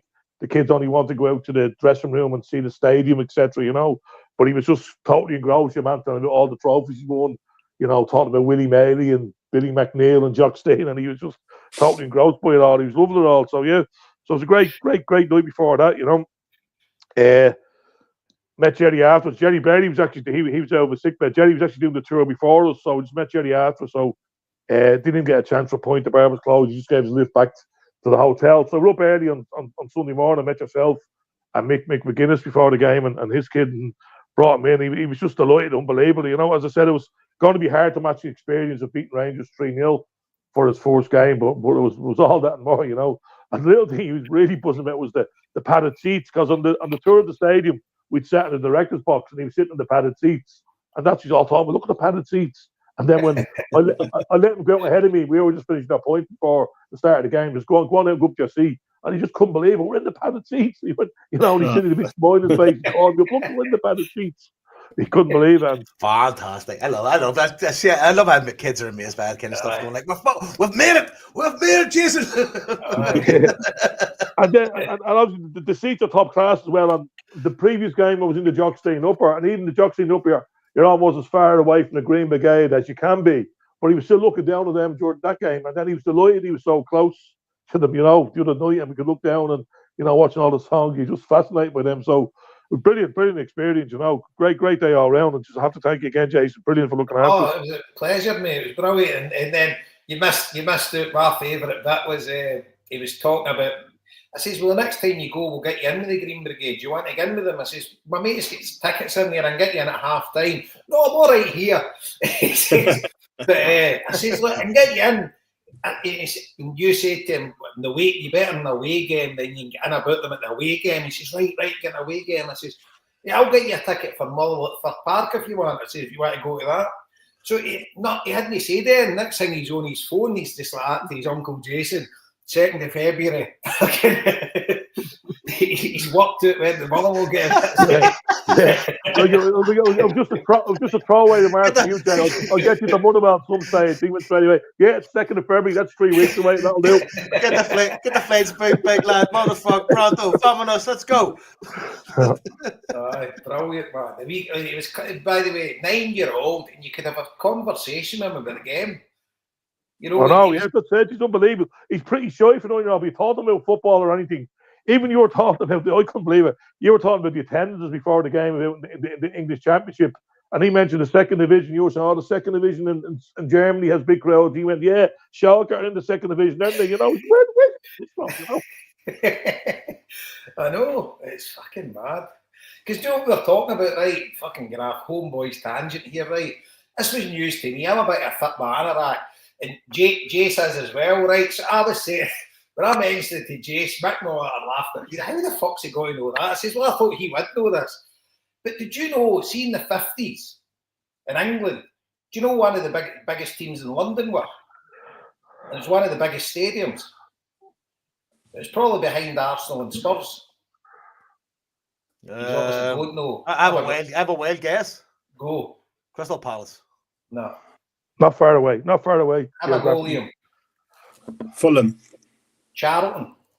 Charlton, where? Charlton had used to get 70,000. Where? They used to get. They were a good team in the 40s and 50s. They were a massive team, but then they obviously hit downtime and then fucking they downgraded the stadium and that. They had a big, massive stand. If you Google the pictures, Charlton Athletic. I didn't know that myself. When would this have been? About the 50s. 50s. Right, that's all I have to see. Aye. Charlton Athletic. Couldn't believe it. And it says obviously teams like Palace and that, I've got Fulham and that, I've got better. Jason, was that the Valley? Was that the stadium they used to play? The Valley? Yeah. Aye. Right, okay, right. It was the old Valley. Yeah, I wouldn't have said that at all. No, I didn't know. No, I wasn't. I was listening to a podcast, and the guy was a Charlton fan. And he started talking about it, and then I googled it. And, Holy fuck! Holy fuck! That's a big stand. Aye, that's fucking unbelievable. No, a second. That's a death trap. You know what I mean? Aye, says that thing. I know. That's massive. I'd never fucking seen that. Aye, I had no idea. So obviously I wasn't fucking delving into the history of English football. Aye, Charlton Athletic in the 50s were massive. Wow. I wouldn't have thought that at all. Aye, you learn something new every fucking week in the HomeBhoys. The only thing I think of when I think of Charlton is Alan Kirbishley for some fucking reason. Aye, he was brilliant for them. Mind to get rid of him. That just shows you how fit my clubs. Mind they were in the Premier League most years. And I was at Goodison in the last game of the season when they got relegated. But I think Kirbishley got relegated one season. I think they were in the Premier League 3-4 years or whatever. And then when they went down, he might have been in the Premiership when he gets sacked for them. But they wanted somebody to take them to the next level. And I'm like, wait a fucking minute, you're Charlton Athletic, but I didn't realise the history of the club. But aye. So went a bit fucking Pete Tong for them now. There's an aerial photograph here. You can kind of see why it's called the Valley when you look at it. Like it kind of slopes down. All right. There you go. Listen, you get history on this podcast too. For fuck all. Free. Fuck she. Jason, you picked a better game to bring him to anyway. The Boxing Day was a bit of I know it was 4-0, but it was a bit of a sluggish affair all round when it wasn't much to get excited about. Aye, the crowd was opening up for it. St Johnson game, but the Motherwell game was odd, but because Kettlewell was moaning about fucking refereeing decisions and fucking whatnot, and then when you look at the stats of that game, Celtic had fucking 23 shots to their 84% possession. You know, but it was fucking definitely a lackluster kind of first half. But obviously, we came on to again, some good goals, Maeda, Kuhn, and Hatati. But aye, there wasn't much there. But aye, good. At the end of the year, moaning about a 4-0 win. You know, fucking. Yeah, no, it was just a bit flat, wasn't it? I think we were noticeably a lot better in the second game, the St Johnson game. Obviously, a bit of a weaker team, but you know, I think you're seeing a bit of return to form from Kuhn. I thought Engels was pretty decent in both games as well. He's well of late, aye, definitely. A bit more like his old self. So, yeah.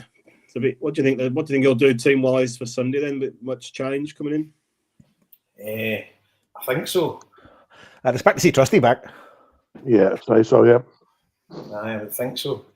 Maybe KT at left back. Well, here this is the next thing on my invisible list. We're not in the know. Other people apparently are in the know. But I mean, all we're hearing online is 2.5-year deal or 3-year deal. Advanced talks could be happening fucking ASAP. Yeah, it's the rumours are suggesting that we're trying to get the pre-contract tied up first, and then negotiating to get him in January. I don't know if that's the right order of events or not. Sounds sensible. So the idea is like a loan to the end of the season, and then just. Well, if we sign a pre-contract with him, then we just deal with his contract from the summer onwards, and then there's not much benefit to Arsenal keeping him for 6 months if he's already signed a deal elsewhere. So I guess we would negotiate some price for him maybe, and maybe half his wages with Arsenal for 6 months or something along those lines. I don't know. Well, put it this way, I think without knowing the ins and outs, Arsenal will try to recoup as much as they can, but the ball's in his court, and if he's not willing to go anywhere else for the 6 month period, then Arsenal's kind of hands are tied. So do they take 30, 40 grand for us for a 6 month period to recoup some, or do they just let him sit on the bench?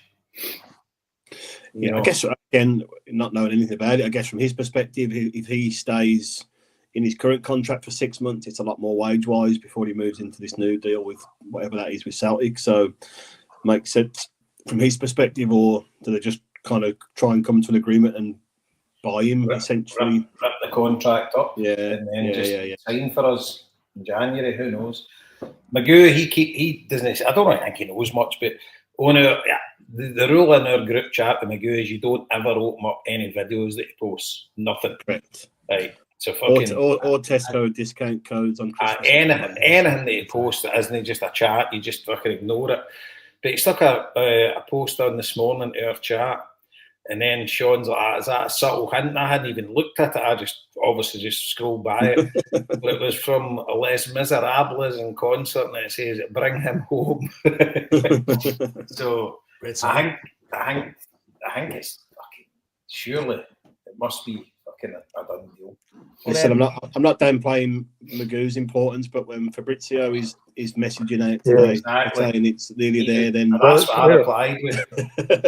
We had a little bit of chat about this on Sunday, Jay, and I sent the nephew Fabrizio Romano's tweet today, sent it on to the nephew. He said, "Sure, I heard that last Sunday." He said, so.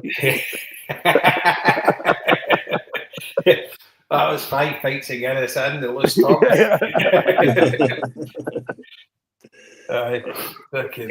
Incredible signing for me. I think it's absolutely incredible. It's an elite level player with physicality, massive talent, a leader, an academy player. I mean, you're essentially swapping Stephen Welsh out for Kieran Tierney in your European squad.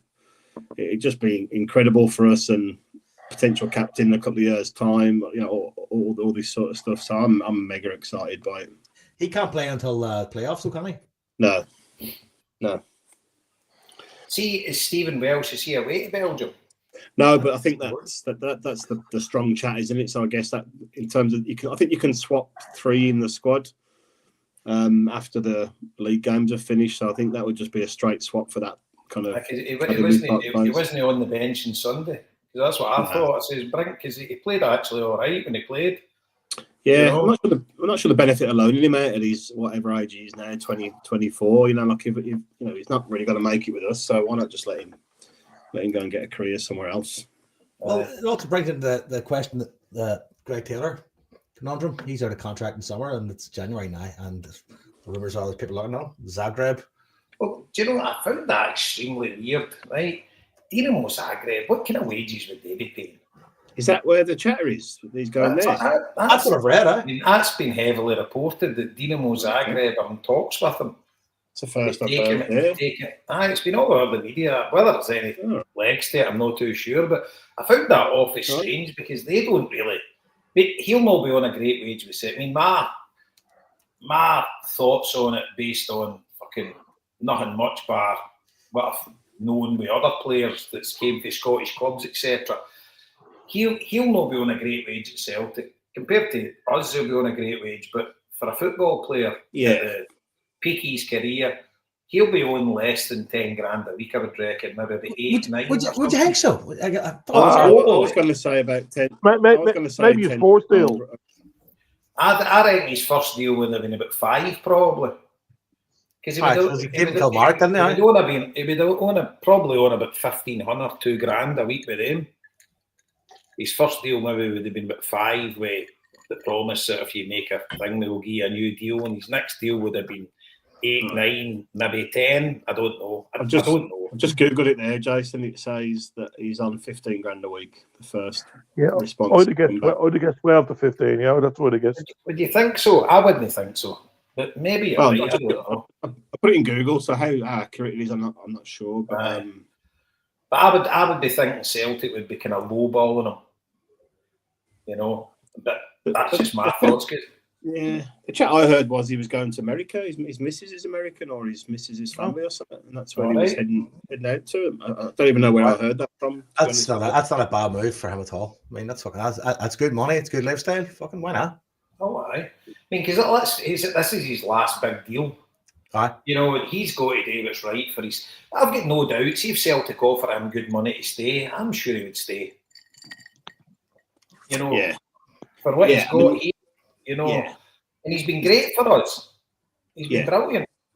He's popular there. You know, he's playing at a level he probably thought he wouldn't get to. He's in the team almost every week.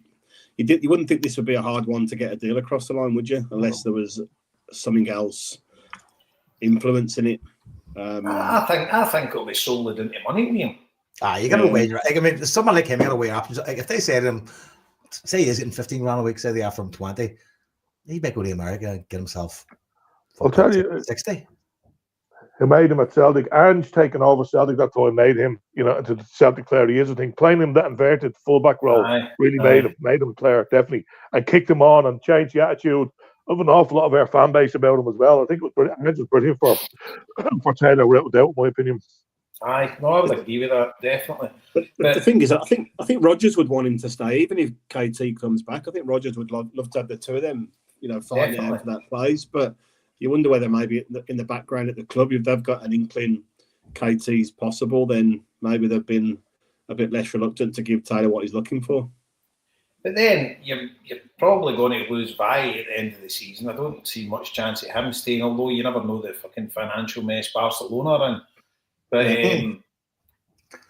so, I mean, if you could keep Vi, that'd be brilliant. But you need two.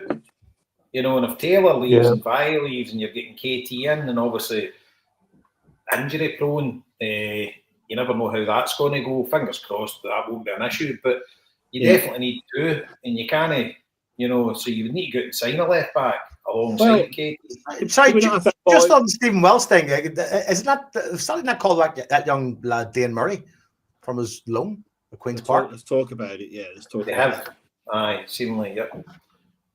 But did we not have a boy Matthews or something that was a left back that was pretty hot prospect? He's gone out on loan. Not sure. Because that's what you really want, don't you? You want to try and get, all being well, KT will be playing 30 to 40 games a season. All being well, obviously with the injuries, but so you're going to struggle to keep a really top player in that position. We've got Ralston on the other side, but so it'd be good to get like an academy player if he's good enough to get him through. If KT does come back, do you think that's more likely to happen because Rodgers is there than not because of his relationship to force him around? I don't think so. I think he just wants to come back to Celtic. Obviously, Rodgers would be a massive part in it, but I reckon he would have come back with anybody because when you hear him talking, he says he owes his life to Ronnie Dyler. He says because he's the guy, that moulded him into the player he was. He's the guy that gave him, made him a first team regular and put all his faith in him. So he always says you can't say anything about Ronnie Dyler. That was the guy. So, but obviously, he had a good relationship with Rodgers, but I just think he's Celtic daft and he wants to come back to Celtic. Of course, yeah. I think in that clip I sent you, Jason, I think he kind of said Rodgers taught him how to play the game a different way, didn't he? I think it was much more in that regard, whereas Dyler had given him his opportunity, but Rodgers really developed his mindset and his kind of tactical side of the game, if you like. Aye. Well, definitely. Come on to some player under Rodgers, didn't they have? But he ran him into the ground and all. Yeah. 70 games a season or whatever, or 70, I don't know how many games he was playing, but he was playing 90 minutes every game, fucking up and down that wing. Woof. But what a player he would be if we can get him. I think we will get him. I think there's too much. Unless something goes fucking pear-shaped with contract negotiations or whatever, which is always possible. But you would think, that I would be absolutely over the moon. Surely Sociedad will run back, no? Well, they had a contract on the table from they withdrew it once he got injured at the Euros. So, but I think he's totally zoned in. He wants back to Celtic. He's done his bit. He's made plenty. So this is now. He's still 27. We can get him back. That's him for life. No, that's true. Sorry, Jason, you go. Oh, you go ahead. Go ahead. Well, I think as well, like, you don't realise how much you miss something until it's not there. And you're living in not hotel rooms when you're playing away from home, but you're living in your house and you've not really got your mates run about you, and he's a home bird as well, all his pals are here and he's Celtic daft and he's got plenty of money and obviously he'll still be getting a hefty wage at Celtic, but this will be his dream, to get back at Celtic. And obviously if he was injury free and whatever, he'd probably be fucking Inter Milan or something like that. Do you know what I mean? It would have went another way. But the circumstance and whatever, he's obviously getting to the end of his tether at Arsenal, and they've not took the year option, so he's out of contract at the summer. And I think he's old and wise enough now that the ball's in his court, and he won't be dictated to where he's going to go to, and he's got all the power. Yeah. So if he wants to come back to Celtic, as long as Celtic's willing to have him, then that'll be a done deal. Yeah, the fact that they didn't take up that option, that's massive for us, because if it was 18 months still, it'd be a struggle, do you know what I mean? Because if he went on loan somewhere for 6 months and hit it off, stayed injury free, it'd be hard for us to get back at the front of the queue then, wouldn't it, for him? So that's come at perfect timing for us, just while he was getting back from injury as well. So fingers crossed, mate. Do you know what I think about? If you type of signing, just say we are miles behind Rangers and they're in the middle of a good run, and he's like one of these signings that you'd make, just give a boost of support. Do you know what I mean? To get support back online. But the fact that if he is coming back to make that signing when we are in such a position of ascendancy, it's just brilliant, top notch. Kicks us on again. It's brilliant, big time. And you can see another good signing coming in January as well. I know it's not the best transfer window, but I can see them signing somebody else. I think they're definitely going to sign an attacking player, like a winger or wide forward. And it's definitely the modern way of playing. Jason, you won't like this, but I was watching Match of the Day, whatever, the other day, and Liverpool was on, and they essentially just got 5 centre forwards that play in the front 3 positions. They're all interchangeable, aren't they? They're fucking incredible. Like, they're all top level strikers. None of them are wingers, and I guess Maeda's, I don't know, is Maeda a winger or a forward? I don't know. It's hard to describe what Maeda is. He's incredible. Kuhn's like your old-fashioned winger, but again, he plays like Salah as well, doesn't he? In that position where he cuts inside all the time. Very rarely hits the byline. Always cuts in. He's left. Yeah, always cuts in. And I just looked in the chat there as well. So, Jason, the question for you. Obviously, we're going to bring it up. We're talking about loans and that. So, Johnny Kenny, his contract obviously devastating for yourself. He's getting pulled back to Celtic, we believe. What do you think the chances are of him pushing for a starting, well, maybe not a starting spot, but what do you think of maybe splitting Ida and Kyogo or getting a chance in the team? Well, if I had this conversation with you 12 months ago, I was actually thinking about this as you were speaking there. I'd say he was pretty well off the Celtic standard. He signed a long-term deal, became a Sligo Rovers. He came with a good reputation, and he went on loan to Queen's Park, right? And he didn't get in the Queen's Park team when he was on loan. It was a Queen's Park team that was challenging for the championship 2 years ago, and they had the guy, your man that I mentioned earlier, Simon Murray, that's with Dundee now. He was scoring goals regularly, and some other guy, the 2 centre forwards were playing regularly and scoring regularly, and Queen's Park were top of the championship at that time, and he didn't get a look in, and that just dented his confidence. So we got him in, and we have a certain way of playing Rovers. It's all about the centre forward is mobile. He runs out wide. He can hold the ball up, and that's not Johnny's game, right? It's 4 seasons for us. we tried to turn him into that type of player. He did improve in time like that, but then we realised that, listen, there's no point in playing him as your number 9 if you're putting balls into him, hoping to go out wide or hold the ball up, bring other people in. His game is a little play the ball in behind him, and he'll score goals. And we've kind of adapted to that. So the first year, he did well, but scored a lot of goals, but his all-round play wasn't great, and a few fans were getting on his back. And as a young guy, he was feeling that. You could see he was feeling that, and I was talking to the managers about it, and they knew they just had to get into his head. But the two guys, their two manager and assistant manager, were like, even from the first time they seen him, they seen this guy's going to play for Ireland, he's going to score for Ireland. And this year he's been sensational for us, as he's gone on, his confidence is through the roof. When you're scoring goals as centre forward, your confidence. And our whole game plan is get the ball in. We get one of our centre midfields on the ball in, well, play the ball in. It's not exactly long ball football, but get the ball in behind the two centre halves. He'll run onto it. He's paced the board, and his finishing is getting better and better. As I was speaking to the weekend, Jason, his record in the in the Conference League was brilliant this year. He scored 7 goals in total, including the qualifiers. He scored more goals this season in Europe than any League of Ireland player has ever done in the history of European football. And Stephen Bradley, our manager, is a huge fan of his, and Stephen Bradley is very close to Rodgers. Him and Rodgers are good mates. They would talk constantly. And I reckon Rodgers wants to take him back, and he would have told him how good his game is and much he's improved.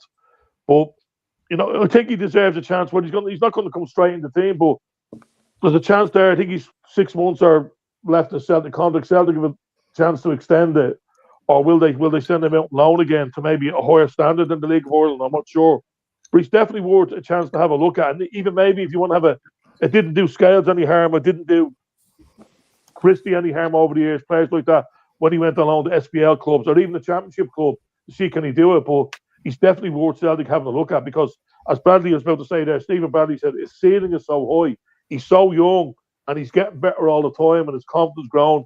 He's paced the board, as I said, and his finishing is getting better.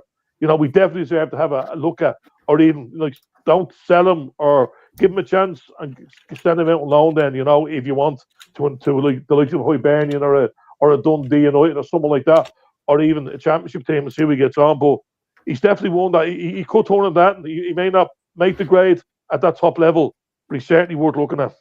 So, Jason, just tell me again then. So, is his loan finished now with Shamrock or not? Yeah, we had him for 2 seasons loan, and Celtic won the back because our season runs from February to November. Well, it's extended this year because of the European run, and so we've had 2 seasons with him.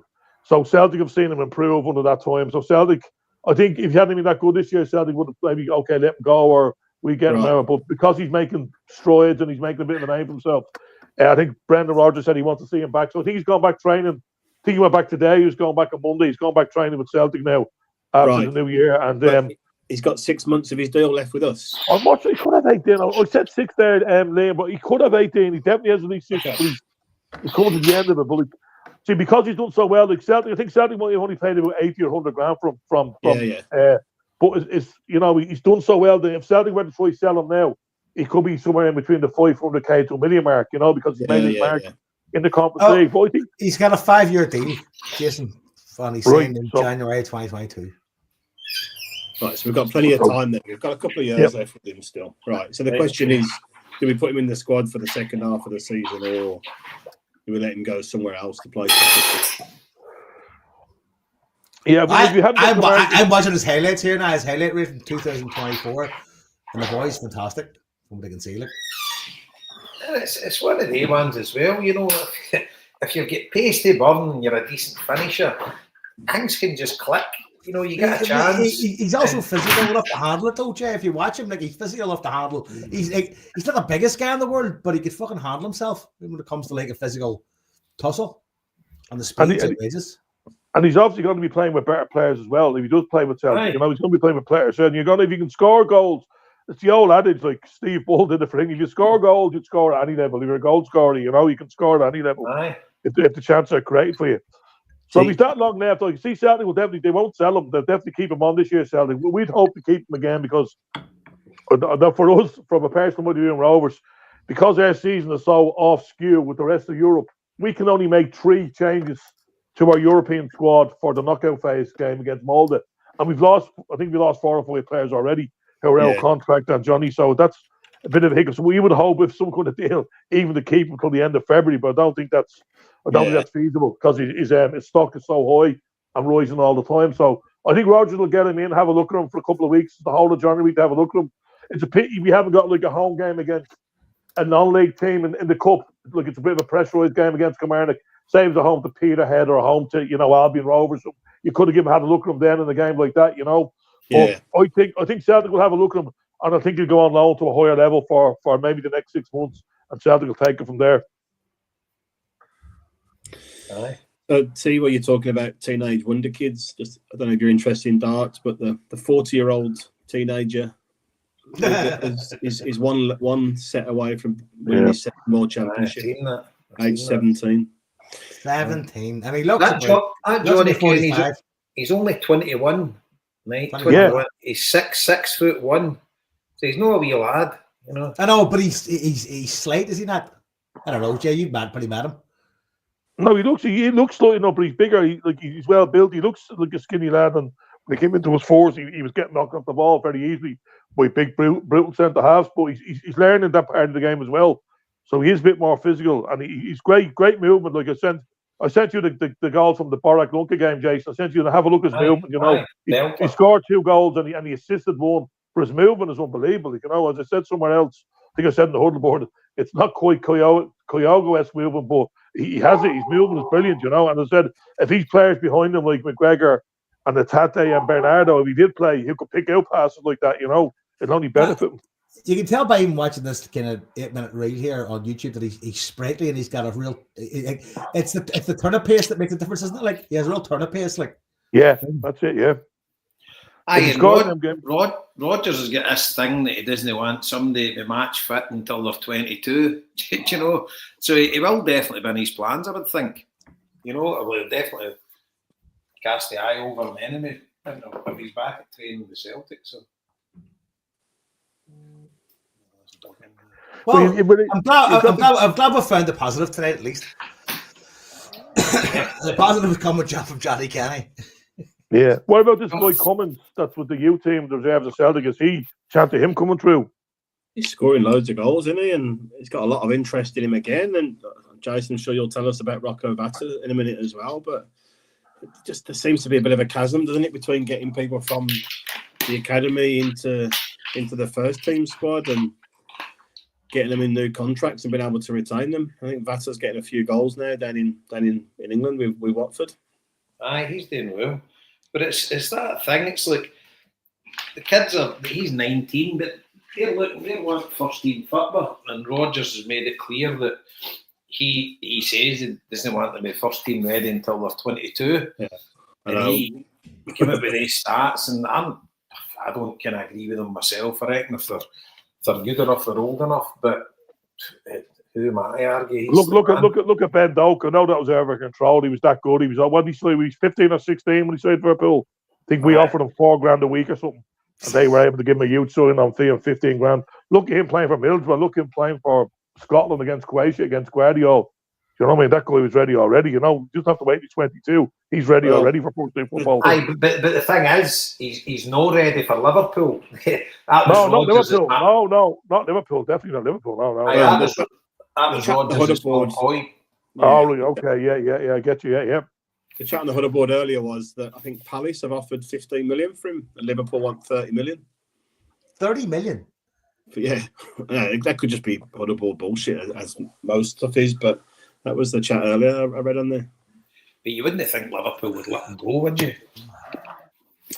Well, we got these 5 strikers, but going back to that whole Tierney thing and Bosman and Greg Taylor, Liverpool have got Salah and who's the fullback? Arnold, whatever his name is. Trent Alexander and Van Dijk. 3 of them. All available on Bosman's now. I mean, Salah just scored his 20th goal of the season there again.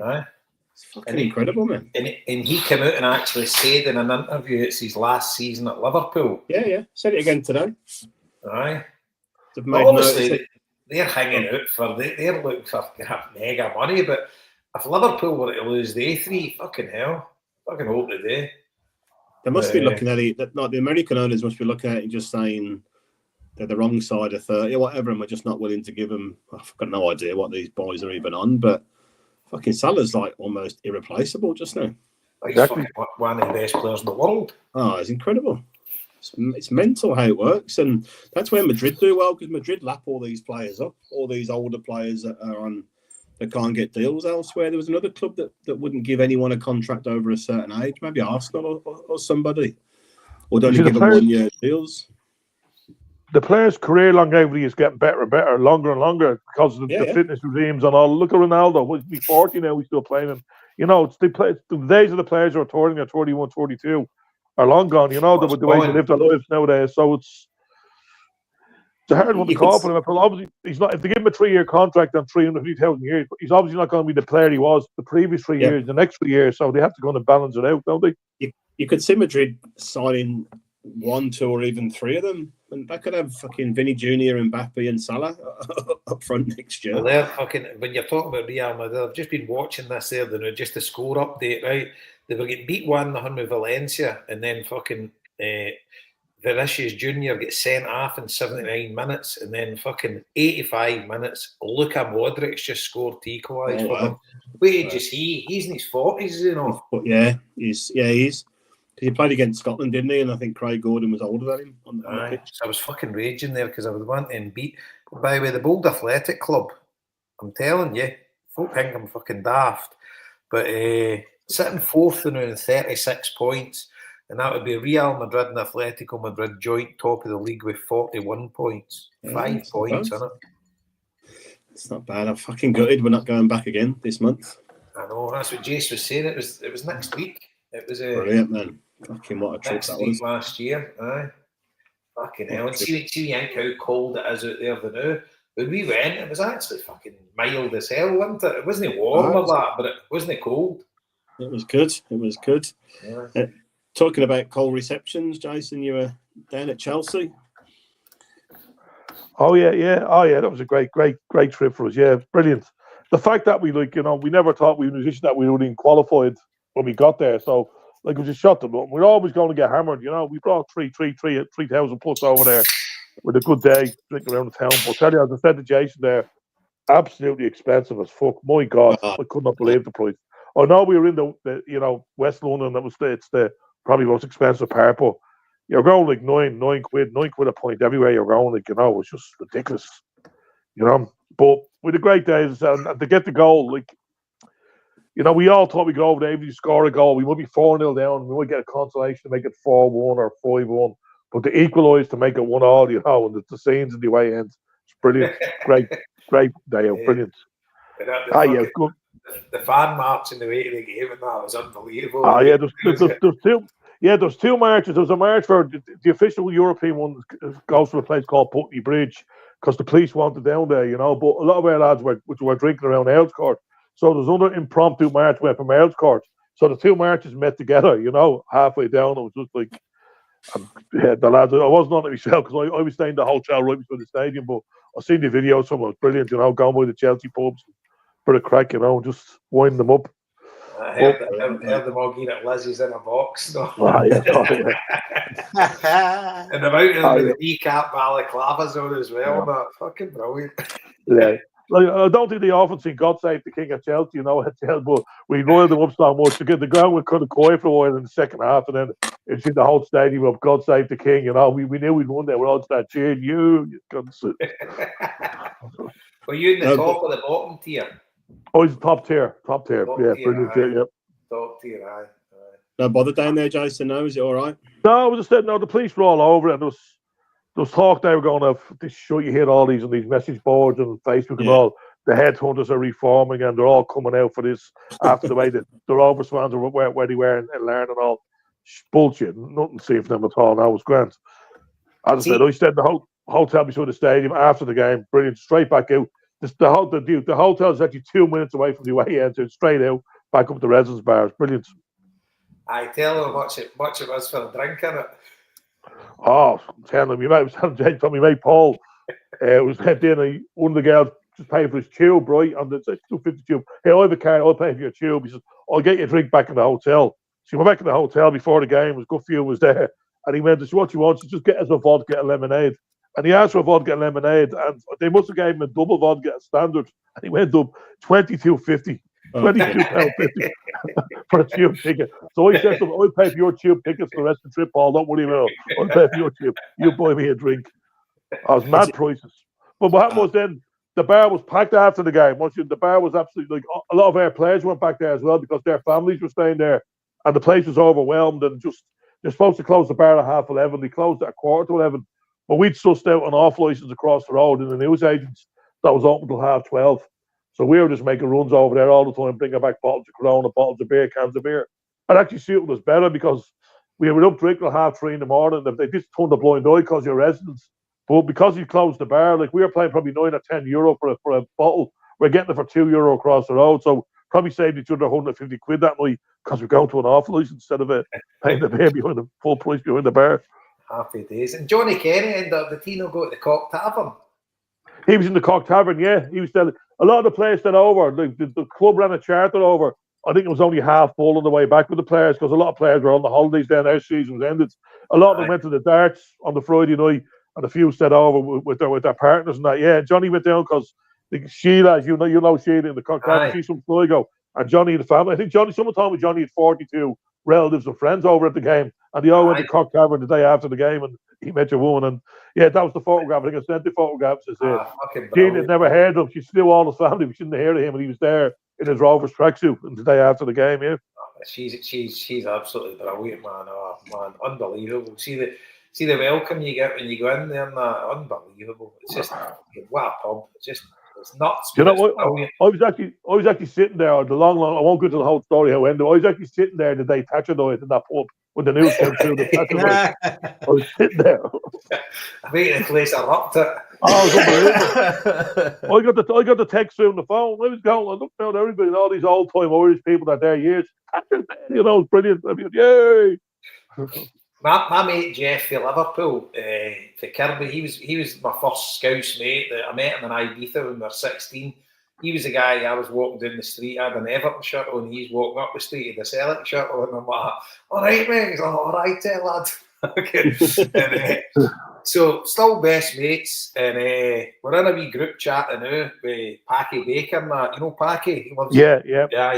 So we're in a Mets chat. Jeff's into the Mets as well. So we were doing it. What game was it? I think it was that Millwall game, the fucking nutty one. It was a day after it. Me and Con were in King's Cross. Jeff came up with us for a bevy. So I says, "We'll take you in the Cock Tavern." He says, "Where's that?" He lives in London as well. He's lived in London 20 years. He loves a Guinness. Jeff's been drinking Guinness for we were 16, you know, just always drunk Guinness.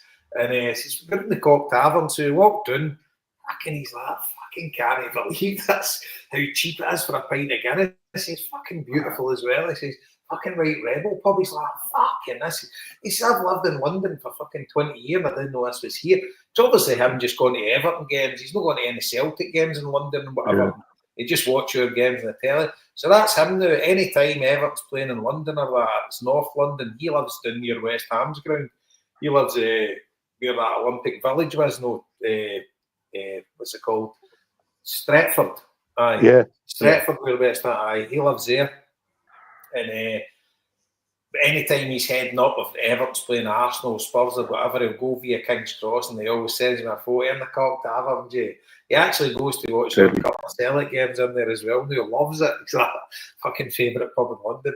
I mean, it's an absolute fucking doss house at times. Oh, no, they've been trying to knock it down for years, haven't they? And she just keeps fighting the council. They keep trying to get rid of it, don't they? Well, they've actually said now it's a place of interest now. Like they're keeping it. There was some, because I follow this page. That sounds criminal. Yeah, that sounds like they're fucking involved with the law. No, I can't remember. It was like some historical site or something like that. It's a protected pub now or something. Because I was on this site in Facebook, Save the Cock Tavern. And but I'll never forget, I was doing working in London, and Matt Wiley, my mate, he lives down there. He works in the railway. He lives down there. So I met up with him after I finished work. Celtic were playing that night, and I'd arranged to meet Emmett Murphy. Him and his dad Frank Murphy, they drink in it all the time. And so me and Matt Sartman will take you for a swanky beer. So he's took me up that sushi samba. No, it's next to the Shard. We went up to the rooftop bar. 2 glasses of champagne. I think it was about 50 quid or something. I'm like, what the fuck? Well, so I stood there. It was lovely, right? All the beautiful people fucking enjoying their London night. So I'm like, right, you've got one man. He's like, nah, don't buy another one in here. We'll go somewhere else. We went to a boozer just next to it. So then I'm like, you come to the Cock Tavern. He says, I'm not getting near there. Fucking it's a dump. And I'm like, well, I'm going. I said, I'm going to watch a game. And he's like, well, I'm not going. I'm up early in the morning, so I've left there. I must be the only person in the history of the world that's went to Sushi Samba and then went to the Cock Tavern. I doubt there's many folk have done that fucking journey. That's the start of a new fucking walking tour, is it?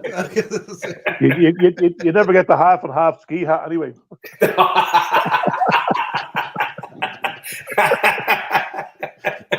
Oh, Jesus, man. Fucking hell, brilliant. Aye, superb. So, so that's it. So when does your season start again, Jace? It starts on, we actually play the away game against Molde on February the 14th. And right. we play both on the Sunday. This is February tour. We play both on Sunday, but this is a game, it's been played in Aviva because they're trying to promote the league, so they're trying to do something. So, like when we play away to Bowes, Dalymount only hold 4,000. We get 450 tickets, so they're trying to do something to promote it. So I think there's something like 18,000 tickets sold already. We haven't sold many ourselves because it's always our balls. And we've other things in mind. We were buying season, we were buying tickets for the Europa League or the Conference League. We're buying tickets for Chelsea away. So our club, we're getting a percentage of the gate receipts as well, which people didn't really know at the time. Like a lot of our fans were saying, "Hang on, why should we put money in the bowl, give Bowes all this money?" Because it's dearer than an average game. Obviously, if they're renting out the Aviva, I think it's 30, 45 quid per ticket, which is dearer than the average league of Ireland be 20, 22, but it's still going to be good. But we'll start buying tickets now. As mentioned our AGM there a couple of weeks ago, our lads need to know that we're getting a percentage of the gate receipt. So there'll be a big push on our side after Christmas. So hopefully that'll be a crowd. We get a crowd of about, hopefully hit 30,000, for a League of Ireland game. It's maybe more. Jason, is that a Bowes home league game then? It's a Bowes home league game. Bowes is giving advantage up. Yeah, home advantage. Yeah, that's it. So we've agreed. Both teams have agreed to. So obviously we want to be on the telly as well, and we want to obviously make sure we're getting our cut of it. Because we could have had a Bowes home game where there's 30,000 people paying 30 quid in, and they're getting all the gate receipts. That's not going to happen. So I think it might be reciprocated then in the future, or other big fixtures can use it. Because the problem with the League of Ireland, I probably mentioned here before, is it's grown all the time. I know you mentioned to me, Jason, that you watch a few games, you enjoy watching the games, but we're at the situation where the grounds are too small around the league, and we're turning fans away, and you can't have that. That can only happen for so long. It's good to see that, from a marketing point of view, or people want to go to places that are sold out, but people keep getting denied the place to go, every week. So I think Bowes are doing their ground up, Pats are doing theirs, Shelbourne are putting on, we need all the grounds. Like, we're lucky we're overs. We've had a great help from the council. We have a 10,000 municipal stadium in Tala, which is great. We've finished at 10,000 all-seater last year before. See when these clubs are upgrading their grounds and making them bigger. If they've got any complimentary season tickets, Harper's quite happy to move himself around any of the clubs in the league. He's got a Shell season ticket now. I know, yeah. He can't even spell Shelbourne the fan, I'll tell you. He's fucking. He went for Drogheda United to straight for Drogheda. Then he was a floating voter. Now he's Shelbourne until he dies. Until someone else wins the league next year. That's it. Because the point I was making, Liam, right? So I watched the final game. Obviously, I watched the end of it. I watched it too. Right. So, and I was looking, and I'm like, there was like 300 Shelbourne fans at Derry. Yeah. And I was saying to Jace, I says, you would have took more to Derry, wouldn't you? He says, no. He says, because they only give you 350 tickets. Yeah. So that's it. And it's kind of between the devil and deep blue sea, because they can't all start building 15,000 stadiums, etc., and they're not filling it. But if, as Jason rightly says, if you've only got stadiums that hold 5,000 and they're selling it all the time and you're not getting any new fans through the gates, because a team like Cork City, what would their stadium hold, Jace? That'll hold about 8,000. When Cork are in the Premier Division, they're usually the second highest attendance behind us. I was going to say, because they have a massive crowd following them.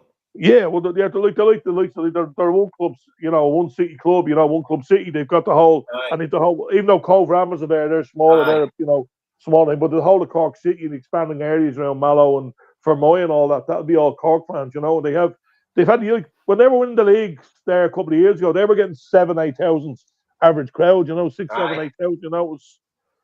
Aye. They almost went to the wall though, but they've come back again, and I think they're rebuilding now again. But it's glad they're back up next year. They're back in the Premier League next year, so that'll increase crowds again next year. That's good because Dublin's obviously hard because you've got that many clubs. You've got the four kind of big clubs, haven't you? St Pat's, Shells, yourself, and Bows. Yeah. So, what was that team? Because I was looking at the strips. There was a team, Dublin City, but they played like in the Dublin Gaelic colours. Well, obviously, the colours of Dublin, blue and light blue. But did they only go for a few years? Yeah, do you remember a few? They could have took over Home Farm. You remember Home Farm? They could have been Everton, weren't they? Home Farm. They were called Home Farm Everton for a while, yeah, and they could have took over them, and they tried to launch it as Dublin City and tried to make it as the Dublin club. And if you're ever in Dublin City, you probably see the Carroll's gift shops and all. They were selling their jerseys in there, and they were sponsored by Carroll's gift shop. They were trying to expand as they are the Dublin club, but the interest wasn't. If they did it now, maybe they'd have a little bit more interest. But the interest wasn't there from the sporting public in Dublin at that time, to advance that. Dublin Jason, would they have been a North Dublin team? Because I'm sure North Dublin. They would have played in Whitehall or in Talca Park as well. They shared Talca Park with Shelbourne. Yeah, that's it. I'm sure my dad was into them when he was young. Home Farm. I'm sure he was. Yeah, Home Farm would have been. They were a junior club. They were the biggest. They were the biggest schoolboy club in Ireland for years. They'd be the club that would send all the top players to Liverpool. Like Ronnie Whelan would have played for them. Ronnie Whelan came Home Farm. Yeah. That's it. Who is it now? Jason, probably St Kevin's. Is St Kevin's probably the biggest one? Well, Kevin's and St Joseph's. Kevin's on our side, St Joseph's, and because the League of Ireland have gone schoolboys, it's the League of Ireland clubs now kind of taking over. Bows have a link with Kevin's. Rovers will be the big Rovers, Shelbourne, and Pats will have big academies, and we've kind of taken over that level of football within the DDSL will be the Dublin District Schoolboy League, and it's knocked a lot of people's faces out, noses out of joint. Teams that were there before that were dominant, like Cherry Orchard or Home Farm or Kevin's. Now all the guys, because there's a pathway there. There's a League of Ireland under 13s, under 14s, under 15s, under 17s, under 19s. There's a pathway there, so we will get us, Bows, Pats, etc. We'll get all the top cream of the crop now to come to our clubs now, and the schoolboy clubs are kind of died off because of that. Aye, that's kind of shit because I'm a coach of my wee lads under 10s team, and you went to a fucking tournament in Malahide and Shelbourne were there, right? I got in a fucking face-on-face nearly fucking fist fight with the fucking coach, because it was just they were pushing these kids so hard, and I had this young lad, he was kicking everybody, I wouldn't take him off, and I was like, fuck, these guys are out here for a different reason. You know what I mean? It was an eye opener, you know what I mean? And then I believe one of the fucking games got called off in Crumlin after a fist fight and a touchline between parents. I mean, that's Crumlin. So yes, a lot of these clubs now will have affiliates. Like Crumlin will be an affiliate club of Rovers. We'd have 4 or 5 affiliate clubs of the big schoolboy clubs. Bows would have Kevin's and a couple of Northside ones. Pats would have Cherry Orchard. So that's the way it is. So the cream of the crop. Hoovered up. Just kind of hoovered up to this from that's it. Well, because you're an affiliate club, they would still get some kind of, say somebody came from Crumlin to Rovers and then he signed for, say he might be 17, he signs for a team in Italy for 80 grand or 100 grand. But the schoolboy club would still get a percentage of that, once they sell them out. Okay. I didn't know that. Yeah, there is a kind of what's the word for it? It's compensation is obviously the thing, but there's a word for swing to mind about because you've started off his preparation as a footballer, you have to be, compensated for that. He might be with you when he's 10, 11 or 12. He signs for Rovers, he's 13, then goes away when he's 16. There's a transfer fee involved. Rovers have to get kind of the affiliate club would have to get a percentage of the fee as well. I was unaware of that. That's unbelievable. That's actually really good. It is. Anyway, what's else on the list, boys?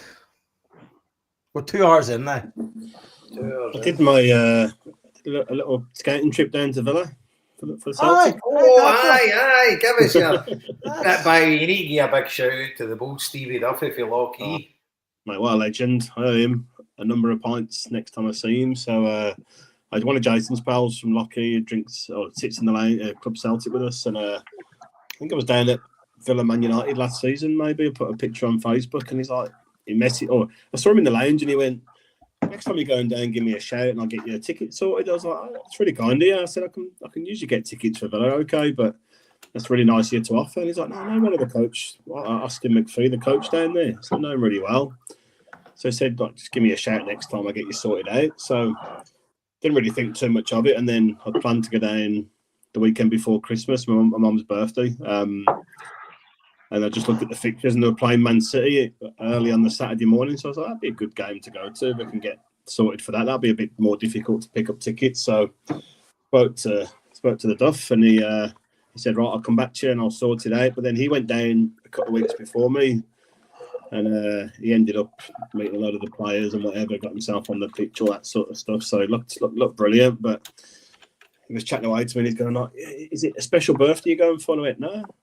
And he's like, is it a special birthday? I went, no. But me being as stupid as I am, he's like, yeah, is it a special birthday you're going for? I'm like, oh, yeah, right, fine. And I told him I was taking Zoe down, and then he'd come back, he went, right, got your director's lounge and a meal and drinks and all that sort of stuff. I'm like, I'm just with Zoe. Don't worry about it. But he's like, no, we'll get you organised. So he messaged me on the night before, then the morning of the game, or the night before, and said, I'll be in touch in the morning. Then he was on his work's not out, Joe, so I didn't tell you that bit. And thought he'd lost his phone, and then he ended up finding it about 2 hours later down the side of his bed. So bit of a hiccup in the morning. But so he just said basically, Austin's messaged me, here, go and get your tickets from this part of Villa Park, and I'm sure you'll have a good day. So Austin messaged me in the morning before the game and said, look, I'll come and meet you after the game, get a beer with you, enjoy the game sort of thing. So me and Zoe rocked up about 11, went to the reception, picked up the tickets, which was director's guest lounge access, but it had a big writing on it saying post-match only. So I thought, I'm not sure what we'll do before the game. So I said to the guys, is there a lounge or somewhere we have to go to? And he went, no, it's just after the game. I said, well, surely we must be able to go somewhere first. And he went, yeah, you can go back out the door and go into the fan zone. Which sounded a bit weird, but we're like, well, fair enough. I'm not gonna kind of give the guy a hard time. So I was meeting my nephew Jared anyway before the game. So went back out. Villa's totally different to, I don't know what it's like at Everton, but they've got stages outside, beer machine, beer tents, all that. They've got all that as well. And obviously, very different to Scotland. You can bring a carry out right to the front door of Villa and just stand outside the stadium and just drink with your own beers. Yeah. Jane and Steve and all that. They all got half their money, but they've all got carry-outs, stand right at the main doors. Yeah. Skull and cans. Exactly that.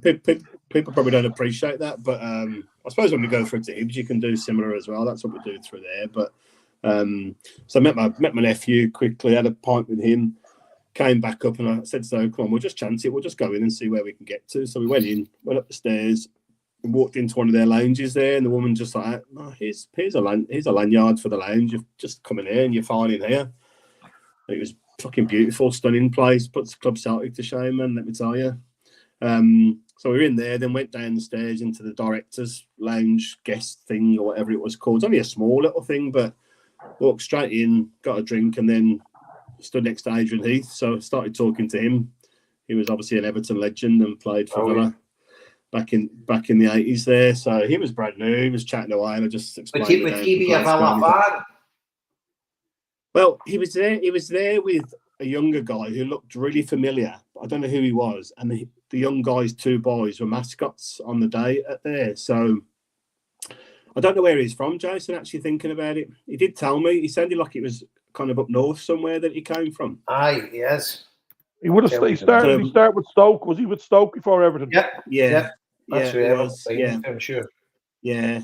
So when I spoke to him, he told me, he said, I really like Celtic. He said, my first team was whatever the area is from, Celtic. That was the name of them. So he's always been into them. Stoke, Newcastle under Lyme. That's next to Stoke, isn't it? Right. Yeah. Right. More up that way. So, I mean, he was great. Obviously, a great player back in the 80s. What was it, Inchy you called him? Inchy, yeah. Because he played with Everton 200 games, 70 odd goals. And he only played like a handful of games for Villa, didn't he? Yeah, he came. I think it was around when Graham Taylor was there, maybe just before or just when he started there. But he wasn't there too long. But he's like I say, whoever he was with, whether it was his son or somebody else, looked dead familiar. But I didn't want to kind of bother him trying to find out who it was. But he was brand new. I had a good chat with him and nice company. And then Alan McAnally came in. I think he kind of works. He does the punditry there, doesn't he? I think on the TV. So he came in. He wasn't too welcoming. Big Aiken was the fucking assistant manager. Big Aiken was going to do it, So he come in, but he was a bit full of himself, to be fair, McAnally. So he kind of just come in and went out. But there was a lot of the older Villa players there that I would have known from back in the day. But we weren't in there for too long. And then went up to the seats and ended up, that's what I'm saying, Adrian Heath sat next to us in the same row with whether it was his son or somebody else, and the two wee boys. And playing Man City, Villa absolutely battered them. Should have been the head after like 20 seconds or something. Duran missed a really easy chance. Just a great atmosphere. So Villa played really well. Grealish, who I thought would get a good reception, was getting dogs abuse through the game because I think he dived to win a penalty the first time he played against Villa. So there's a bit of needle there. So that was fine. Went back to the lounge at half time, got the beers back after the game. And the players' lounge was next to the director's guest lounge. So I said to Zoe, come on, we'll just walk in there. We tried to walk in. The woman was like, no, you haven't got tickets for it. But it wasn't like a big thing. It was like, you see, like Jason at the Crucible, there's that little bit on the left. That kind of smaller bit. It was kind of a little bit like that sort of thing. And it was more just kind of families were there. There was nobody in there as such. So the guy, Austin McPhee, the coach, he'd text me and said, right, I'll be down in 5 minutes to get a drink with you. So that was fine. So he come down, chatting away. What a lovely guy, dead pleasant and whatever else, chatting away. And then he said to Zoe, I heard you like John McGinn. So he's like, oh yeah, I really like him. And he went, right, come on. He says, we'll go up and see him. So he gets on his phone, right, John, coming up to see you, 2 minutes. So he's like, fucking hell, I can't believe it. So I knew this was coming from speaking to Duffy. So we leave the lounge and it's like 2 floors up where you go to the family boxes. So we go through the first door and there's a steward on the door. And so Austin's trying to walk in front of us to go through. And the security guard puts his hand on his chest and went, you can't come in here. He went, no, I'm going to go and see John McGinn. He went, yeah, you're not allowed in. He went, no, it's fine. I've just spoke to him. I'm coming to see him. He went, no, you can't come in. And he's like, I work here. I'm the coach. He's like, oh, I'm sorry, mate. I didn't recognise you. So it lets him through. And then just as we're going into the floor where all the family lounges are, Jack Grealish comes down the stairs with fucking, honestly, like Gucci, everything. Man, he looks such a knob. But and I didn't even clock it. Poor Zoe, she'd have loved to get a picture with him. But I'm like, I looked at him like, oh, fucking hell, what do you look like? So then we walked through, and then the box next to the McGinns was Dean Smith was in there. The ex-manager, he's good friends with a few people I know down in Birmingham. So I ended up having a chat with him for 5 minutes, and it was his mum's 80th birthday. So we had all these old biddies in there having a little party in there for his mum. But he's a lovely guy, and obviously he was the one that was instrumental in getting McGinn there, and giving McGinn his game time after he'd signed. Through Steve Bruce, and Greeley should have brought him through a lot as well. So saw him, went to the next door, knocked on the door. John McGinn opens the door and he's like, oh, come in. He's like, how you doing, Liam? How you doing, Zoe? So he's like, fuck, how do you know my name? So just straight in, his brother Paul, who plays for Motherwell, he was there. His mum, his dad, his wife, his nephew, one of his own kids.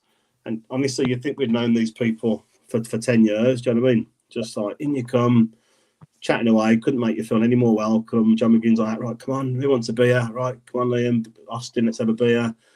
And just talking away about anything and everything, do you know what I mean? And he was just saying that because there was a lot of trouble, not trouble, but Grealish had a bit of a set to with Martinez at half time. We were saying what caused that, but he said Martinez thought Grealish had said something about his family.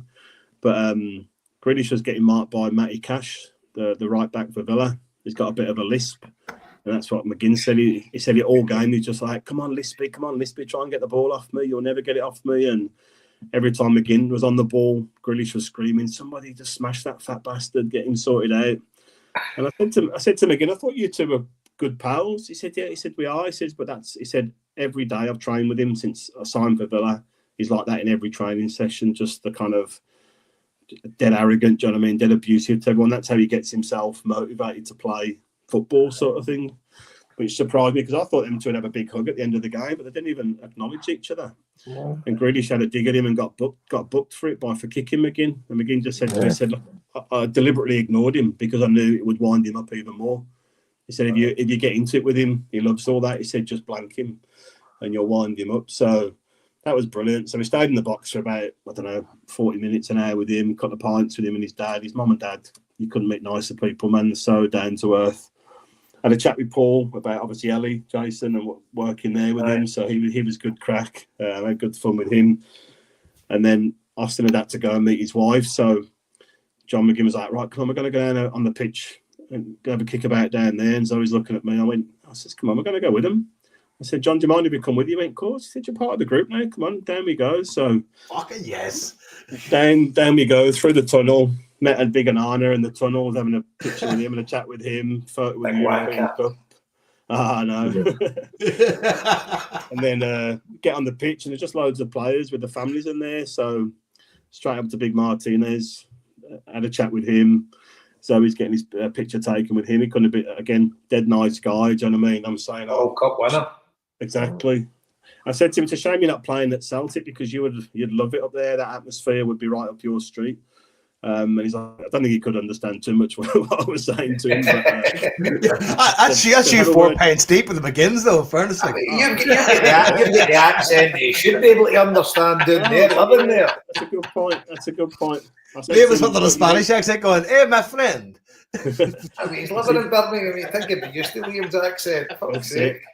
I said, your wee pal Leo played up there. I said, he loved it. I said, but he didn't get on too well. I said, he got beat when he was up there, but I think he was just kind of not while I was telling him all this. But again, couldn't have been any nicer. And someone just chucked us a ball, and Zoe's kicking the ball about on the pitch. It's just surreal, do you know what I mean? And wow.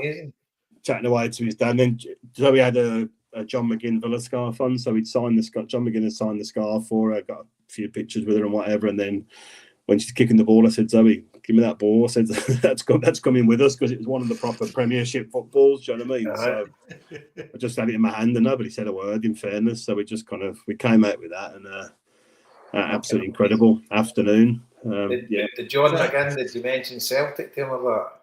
Yeah, obvious question. Yeah, hey, I'm just going to say, Liam, have you been dribbling around fucking Rutherglen with that ball now for the past week? No, worse than that. Zoe comes in fucking first night. Donna's had this nice chilled out weekend because we've been away, or she's been doing all the Christmas stuff, and then Zoe comes in, look at this ball, mum, and fucking boots it in the living room, hits a candle, fucking wax all over the carpet. I'm like, fucking hell, man. We've been home for 2 minutes, man, and the carpet's fucking ruined. So, but yeah, I said to him again about the game, and he's like, yeah, it'd be pretty surreal and stuff, and yeah, it'd be pretty weird. But I think he's really looking forward to it, you know. And it'll be some atmosphere down there. Great team we're going to play against, but they're very up and down. Did you not say what's the chances of you coming to Celtic at some point? I didn't say it to him about. I'd mentioned about Tierney. I said, "What do you think about Tierney? Maybe coming back?" He went, "No, I can't see that at all." I said, "I don't know." I said, "It seems to be strong rumours." He went, "I wouldn't have thought so, but so I don't need them two. I don't know how close them two are or whatever." But to be honest with you, Kieran won't tell anybody. What's the other line? He won't tell his mum, Magoo, because obviously he wouldn't want to get his mum and Natalie and that's hopes up, Mick. You know, so he'll be totally radio silent until anything's signed, sealed, and delivered. He'll not tell anything. What was interesting, I talked to his dad about when he signed for Villa, and I said obviously Celtic were close to trying to get him. I said, but obviously Villa were offering him guaranteed football. I said, I don't think he would have started for us at the time. Obviously, he would have got in the team at some point, but we were very strong back then. And his dad said, well, kind of. He said, but we just felt that he'd kind of proved himself at that level in the league. He said, obviously, he'd love to play for Celtic, but he was quite keen on the challenge of going down and playing in England and kind of playing with some different leagues and some different players and stuff. So, you know. See that as well, when you saying that, folk listening to this will be like, fuck him, fucking. And look, but these guys are professional football players. Yeah. And look, yeah. You mean, at the end of the day, you're a Celtic fan, but once you start pulling a jersey on and playing professional football, it's not like the days like Billy McNeil or fucking Jock Wallace or that could fucking get you in a room and fucking force you to sign. Do you know what I mean? Don't get me wrong, back in the days, if you were going to England or you were staying in Scotland, you might have, say you were going to Man United or you were signing for Celtic. Man United might have been paying you 700 quid a week. Celtic were paying you 400. You know, so it wasn't like life changing. You know. Wow. But nowadays, fucking hell, if you're a football player and you've got the chance to go to that, like Ben Doak, for instance. Ben Doak, exactly, yeah. If you get the chance to go there, it doesn't matter how big a Celtic fan you are or whatever, if you get the chance to fucking make life-changing money and go to play in arguably the best league in the world, fucking, it's a no-brainer. But the thing is, though, you're spot on, Jason, but if Celtic would have put a proper bid in for him before Villa came in, he'd have gone straight. Dad wasn't saying he wouldn't have played for Celtic. He said once they had an offer from England as well, with a team as big as Villa, not as big as Celtic, but a big club, then he said, it was an easy enough decision for him to make there. But that was because Celtic just dilly-dallied for so long in making an offer, trying to get him on the cheap, like they did with McCarthy all them years ago. So, and see, when you see him down there, he's playing, and he's playing against them teams, and he's fucking, he's one of Villa's most important players, captain some of the times as well. It's just, you can see why getting out the bubble of Scottish football and being in that environment would be so good for people. Yeah, no, 100%. And by the way, Real Madrid won 2-1 with fucking 10 men. Fucking Bellingham, last injury time, 5 minutes into injury time. Fucking joke. What was going to happen? So yes, that was it was a brilliant weekend, and can't thank the Duff enough for his organisation and the McGinns. And then on the Sunday, coming back on the train, his dad come up and found me on the train, had a chat on the train for half an hour as well. On the way back up. Yeah, it's great to hear that they're a right night. I knew that anyway, but it's great to know that I know them, but I know folk that know them. Yeah. It's great to hear firsthand that they're a right proper nice family. It's brilliant. Totally. His dad doesn't miss a Celtic game, like to watch it somewhere. So he was watching it on the Dundee United game. He'd watched it on the Sunday morning before the travel back as well. So they're still all mad Celtic fans. Do you know what I mean? Aye. So yeah, it'll be an interesting game this month now. I know. End of the month. I'm sure we'll cover that another time. That's a great fucking tale, Liam. I'm delighted. I'm just delighted. Oh, it's great, Joe. I mean, it's great. And maybe when he said, like, you're part of the group now, that's good people. Right? So he's looking at me going, "How do you know?" I said, "I've never met him before." He said, "But you're talking away like you've known these for years." I'm like, "But that's down to them being so amenable and so welcoming when you get in there, So it's brilliant, great experience, and just wish them all the best. Apart from obviously when we play them. So many tickets are you getting for the Champions League match? Well, this. Oh yeah. John, come on. I did ask him that, and Liam's got a ball on his t-shirt going, any fucking tickets you I did ask him that, and he said I learned quite quickly when I got to Villa. Just I don't have anything to do with it. He said somebody else in the family will sort the tickets out for people. It's just too much. Too many people asking and too much effort to try and kind of do it when you're trying to focus on the game. So yeah. But I've seen our John at the Crucible. I can see before he goes out to a game and that running about like a blue ass fly. And just like, fuck that. So now he just. My dad used to do it, not that when he was there. Yeah. See the fucking grief. Oh fucking hell. And yeah. Don't get any. Fuck people as well for fucking putting you through it. Oh, I know, but people make all that effort to travel down and stuff like that, and you like to sort people out, but you need to be selfish, and that's the right way. You just take nothing to do with it. And I don't but back to your point, Jason. Right? He said that. I've heard him say that a few times, Jason. But there's various things going about us playing Villa, right? And I don't know. Some people in the know are telling us we're looking at 1,300, whereas the abnormal away crowd in Europe is like 2,300. But the police have seemingly and I heard today. On you go, mate. High risk fixture. No, I heard today as well. On the Huddle board that they're on about maybe collecting in person down in Birmingham as well. Which will be a fucking nightmare as well. you'll need to take ID and all that way as well. So, and there's, by the way, Big Thomas McEwen's coming over for it, right? And he's on a website where he's bought tickets before, and there's tickets for the Celtic end on it. He's saying, I think he said they were like, no. What he was saying was the Celtic Young Boys game at Celtic Park. The tickets were about £1,000 on this site, but the Villa Celtic game for home tickets, there's no away tickets available on this. He said it's a legit thing that he's bought tickets to before, but the Villa tickets are 120 quid for their end. You can actually buy them for this. But obviously it's a tout site or whatever, I don't know. But he's and that's the stand that the away fans in, because he's like to me, which section's the away supports? I just Googled it and sent him it. And he says, I can get in the home end stand because he's going to fly over from America, maybe come down the train with us. I've sent him the train times, etc. Right. But he's thinking about coming over for it, but he says he can get the tickets for, it was between 100 and 150 quid for their end.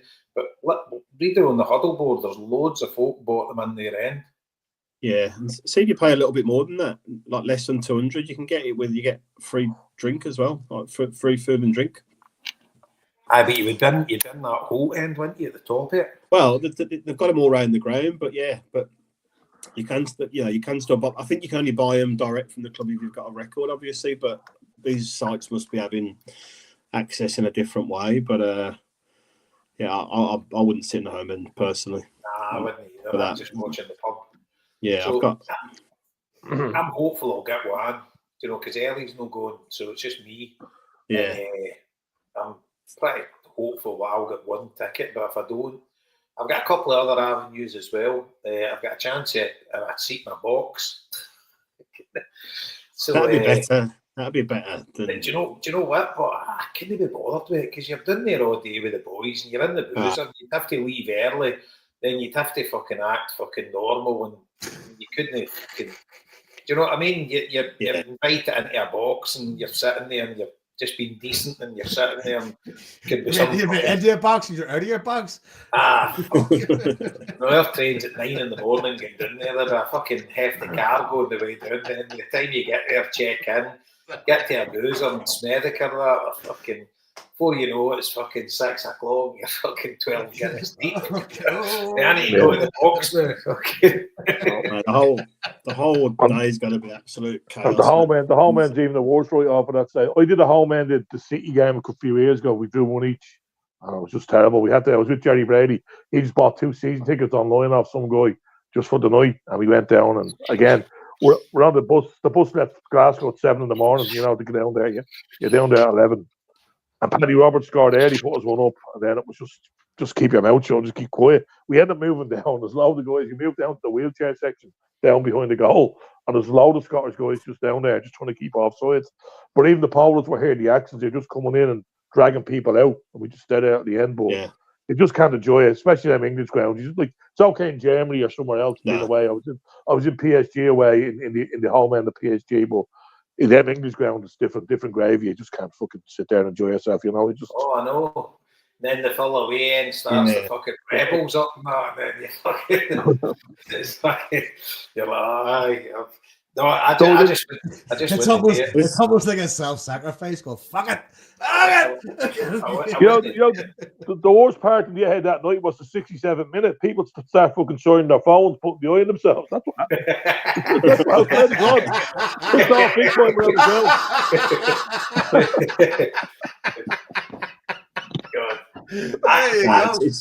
Constant their phones. I can remember the first time we played Man United in a competitive game, Champions League. And pretty sure it was the Champions League. Was it the we get beat 4-3? 3-2. 3-2. Hesselink scored in Nakamura, was it? 3-2, yeah. Was that the first ever time we played them at Old Trafford in a competitive game? Because we played them again. We maybe played them a couple of times since it. Maybe once since then. We lost 3-0. I went to the second one. I didn't go to the 3-2, but I went to the 3-0 one. Aye. But they gave us a massive away crowd. But I got tickets off somebody at Celtic, so we were actually in the main stand. But it was a section of Celtic supporters, maybe a couple of hundred. And we were at the back of the main stand. I'll never forget it. See, behind us, it was Colleen Rooney and Wayne Rooney's brothers. And I had been at the Everton. Everton had beat Liverpool a few weeks before it. And I was at the derby, and I went into my pocket, and the fucking ticket was still in it. I had the same jacket on at the fucking Liverpool game. And I'm right at the back row, and they're in the window behind us. And I fucking put the ticket up and showed them it. And his brothers have came and looked, and they were like, fucking, up the fucking toffees. And they're like, they're saying, come on, Celtic. Fucking. They're in the box, fucking, Colleen just fucking don't even watch the game or whatever. But so they were like, come on, the fucking hoops. but the thing was, we'd went to that game and we'd been doing early. I think it was decent weather. And see, before the game, it fucking kicked half outside the ground under one of the stands as we were all walking in. Fucking, it was mad. And you're like, we'd been down there loads of times playing Man United and friendlies, and it was always fucking happy days. Mind the Luke McCarry testimonial, Brian Robson testimonial, I come in the full Stretford and ran on the park towards us, and all swapped scarves and all that. And it was like, that was the first time I met John McPartland. Him and Jim Kerr got on our bus. We were in the Craig Newt bus. It was pissing rain, and we pulled out some pub in Manchester. We stopped for a bevy, and they were standing at the bus stop, and we get them on. John came up the back seat and sat next to me, and he seen me. He looked through and had a wee Everton pin badge on. He's like, fucking Everton, lad. John had the old long wavy hair and all that then. He fucking did, didn't he? Aye, that was the first time I'd ever met John. We mates ever since. But it was hairy. And when you're playing a competitive, playing in Birmingham anyway, even if it was a friendly, it would be fucking nuts. But as a competitive game with some on the line, and there'll be 10,000 getting done there easy, you know, and that Digbeth will be fucking carnage. I just won't be anywhere near it. I'll be going half a train at New Street and heading right up the town, not looking back and heading in the Digbeth direction at all. But I walked up, Jason, from Whitton Island up to the Villa Ground, and there's a big mural. People won't probably appreciate this, but there's a big mural on the corner of the wall right next to the ground, which is obviously it was just past the 50th anniversary of the pub bombings there. So there's a huge campaign down there just now, Justice for the 21. So the timing's not good whatsoever for that. So it's going to be by the way, I bring something to mind as well, actually, that I hadn't thought about, hadn't wrote down, is Paddy Hill had just died the other day. God love him. Yeah. Speaking of Birmingham and bombers, shame. God bless Paddy Hill. Very sad. I know. Definitely. But you can understand, from the Brummies' point of view, they haven't had justice because the guys that get built for it were fitted up. So there was never any. Right. So from their point of view, you can understand where they're coming from. Yeah, Jason, their anger's towards the West Midlands Police in terms of the lack of justice there. But obviously, you know, when we all arrive and fucking the sing-song kicks off, it's going to go down like a massive lead balloon. So I do think it's going to be... See, I hadn't even considered that kind of cultural clash, to be honest with you. Well, that's what I'm saying, Joe. People won't kind of think about that. And obviously, Prince William or whatever he is now, he's Villa's main fan as well. So if he's there, he's going to get fucking serious dogs abuse. And something I hadn't considered, Joe, either. When I went down for a funeral a few months back and was chatting to some of Villa's old main boys that I know really well, and the first one I met, he kind of gave me a big bear hug, and I was like, "How you doing? You're looking forward to us coming down?" And the first thing he was like, "Oh, fuck all you Palestinian loving this and that," and I was like, "What?" But he didn't mean it in like, he didn't mean to say it to offend me, but it was his natural reaction, right? And I was like, that's really weird. But I was saying to Jason, I think down there's a lot of anti-Muslim like rhetoric and kind of feeling. There's a lot of racial tension down in England and Birmingham and places like that, and they look at this conflict, I think, from a a Muslim or a non-Muslim perspective. And I've never looked at it that way personally, and a lot of other people don't as well. But I think they'll look at that from. You grew up in Birmingham, Leo. I mean, like obviously racial tension has always been there in England, right? But you grew up in Birmingham, and you spoke about this, like in terms of like UB40, like the kind of multicultural mix that Birmingham has.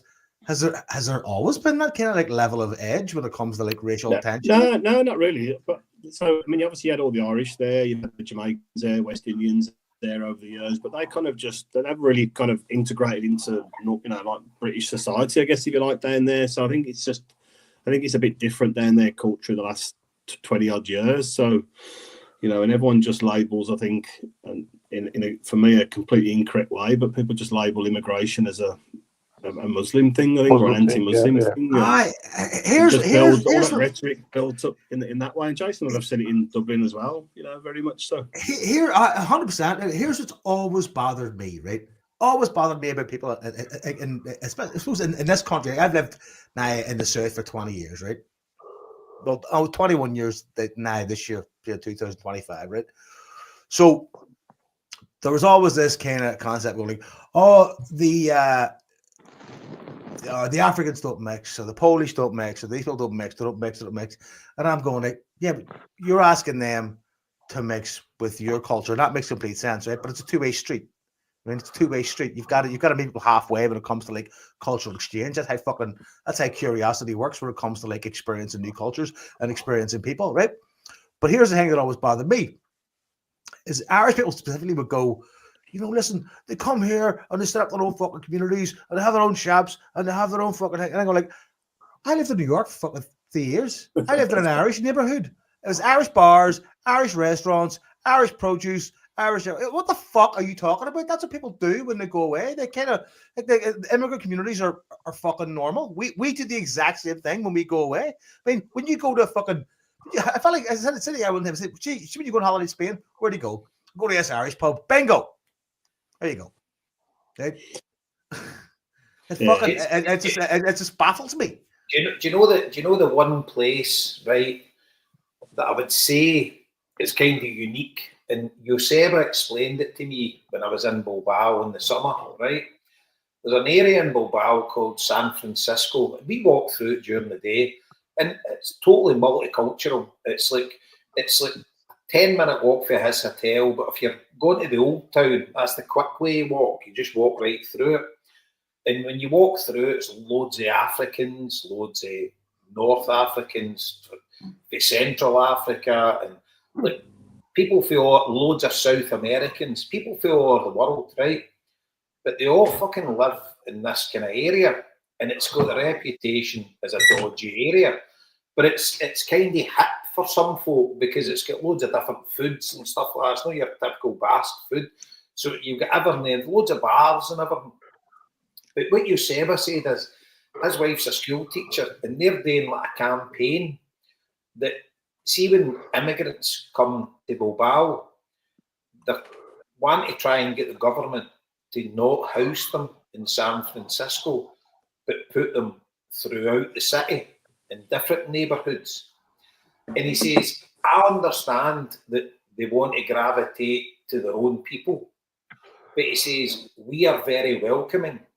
And he says, in Bilbao, there is no movement against immigrants. He says, we embrace immigrants and we want to teach them the Basque culture. And he says, we're actually trying for them to try and have a fairer distribution when immigrants come to Bilbao and not put them like in a ghetto. We would rather they came and lived with us, because then we would be friends with them. We would learn, their kids would come to school with our kids, and then they would assimilate into the Basque society. And he says, I know it would be difficult for them, but he says, we don't have the right-wing problem here. He says, there's no right-wing movement in Bilbao. He says, we're very socialist. And he says, we want them to integrate. And I guess it's difficult because if you, as you say, you go and you gravitate to where people come from for your hometown and you want to live near them. But he says then it creates an environment of they're at that side and we're at this side. But he says, we don't want that. We want them all to come together and all be part of the new Basque country. And I found that dead refreshing. But obviously, it's got hurdles that are hard to... But the ethos of the idea, Jason, is integration at its most basic level, right? Now, I suppose the main obstacle to integration is people who go, I don't want things to change from what they are. And I always say to people, see, if you don't want things to change, you may as well just die now. Because things always fucking change. There's nothing more certain in life than change. But I found it dead refreshing what you said by saying that to me. Look, he says the people in the council in Bilbao and that, he says, we're discussing this. And it's like the people that live there, he says they live there, that's fine, right? But he says, we don't want any ghettos in Bilbao. And he says, but the thing is, we want to welcome these families coming to Bilbao in our areas. He says, we don't care where they come from. He says, if they're working and living in Bilbao and paying taxes to the Basque government, he says, they're all welcome. And he says, if someone from Africa was to move next door to me, he says, I would take them in Basque food. I would take them and I would like to get some food off them. And their kids would go to school with my kids and they would all integrate. Because like Yaranaki and Nico Williams are amazing examples of how they're revered in Bilbao, absolutely adored. But they love the fact that now they're proper Basque, but they're actually black Africans. They're Ghanaian, aren't they? They're Ghanaian by heritage, yeah. Aye, but they're proper Basque, See, here's like a bit of Basque culture, right? Is it like that guy can go and hand Basque food to his neighbours? I can't go and kick over to the fucking mosque around the corner and a load of sausages and bacon. Like, here's an Irish breakfast. You know what I mean? There's certain particular elements that I can't really tell. Take them eggs. Yeah, Jason, not only is that refreshing, Jason, but it's so forward thinking, isn't it? It's unbelievable, and it's for that to happen, because it does. If people all go to the same area, you're going to have that them and us, and it's going to have this ghetto like scenario where you only hang around with your people. It's like, I know you probably know in Belfast, Joe, that you wouldn't talk to a Protestant kid, for I know it's something different. Like, you wouldn't mix them. You wouldn't meet one, Jason. You wouldn't meet one unless you were part of a cross community program or something like that. Yeah. Aye, but it's so refreshing. Do you know what I mean? And it's like it was amazing, and it's like you're enlightened when you go there. The way their community spirit is, and the way everything is, and like. You go to they've got parades and stuff like that, and there's folk for every nationality, and everybody's welcome, and you don't see any. But the problem is there is a kind of ghetto in that San Francisco, and there is kind of pickpockets in the subway and stuff like that, and it's like maybe because if you live there, you maybe be looked on, for certain jobs you go for and things like that, because it's deemed the best area in the city. But he says we don't want that. We want to kind of blow San Francisco up and house everybody throughout the community, so that everybody plays a part in society, rather than the outliers. And I thought it was amazing, because when you go to the wee villages, there is people that are non-Basque live in the wee villages that are totally integrated and are totally accepted. We were like a seaside resort like Aitio, and you would get an African guy walking down the street that lives with them and just comes into the pub and sits and drinks.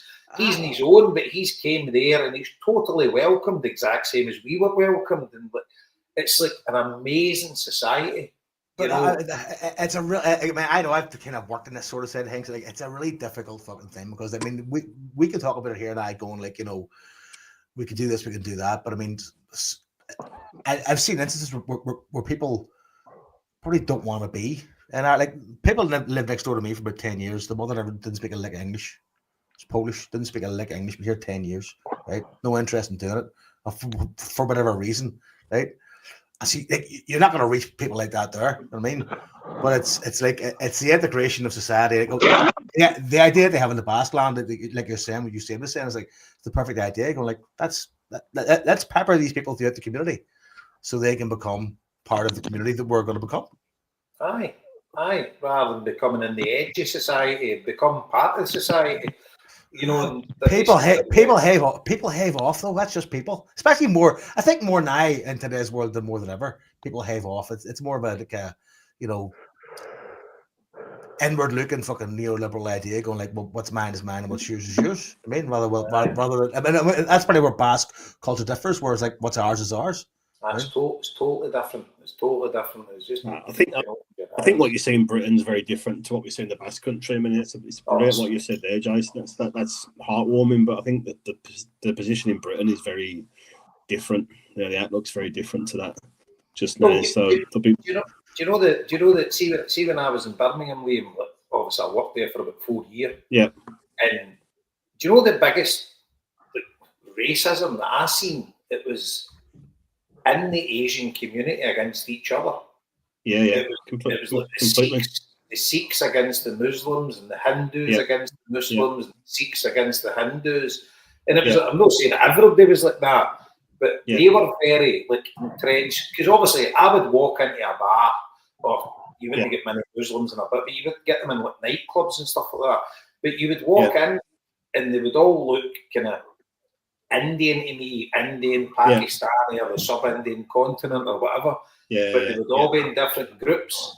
And then you would quickly get to realise when you worked there for a while, and I found that really odd. Like, it wasn't white people, it was between the Asian communities themselves. Well, and Asians and blacks as well would be quite a lot of racism between those two groups as well. I mean, I went to school right next to Villa Park, which was 6 miles. I went to grammar school down there, which was 6 miles from my house. So I came from a proper poor scheme and got the bus up to this school next to Villa Park. And this area would be almost completely Asian since the 60s or the 70s. Probably a lot of Irish there before that, but then almost probably 95% Asian after that. But so at school, the fights all the time in my school were between Sikhs, Hindus and Muslims all the time, like just continually. And I'd say that probably 20-30% of the school would be from Asian backgrounds, and that's going back to the 80s for me. And that's where you've seen it all. And just before I moved to Glasgow, down in Birmingham, I used to live with a guy who was a Hindu guy, and his best friend was a Pakistani. And see, when they played cricket, India and Pakistan, fucking hell, man, puts the derby games to shame. I heard that rugby's off the charts. Yeah, it's off the charts. Insane, man, absolutely fucking insane with it down there. So there's loads of different facets to all this sort of stuff. See, and all what I found really, really strange. See, the Sikhs, they're very pro-British because they all drink, right? And they're very they've kind of assimilated into British society. And Hindus as well. Hindus is exactly the same. Is that right? That's where all your smokers and drinkers and gamblers would be. Right, well, because I thought if you were a Hindu, because I worked with a good few Hindus, but they were like the sects, the top sects, and if you're you're a total vegetarian and you don't drink alcohol, obviously most of the young kids that are growing up, they don't give a fuck really. I think those lads just didn't want to hang out with you. But the Sikhs, the proper bevy merchants.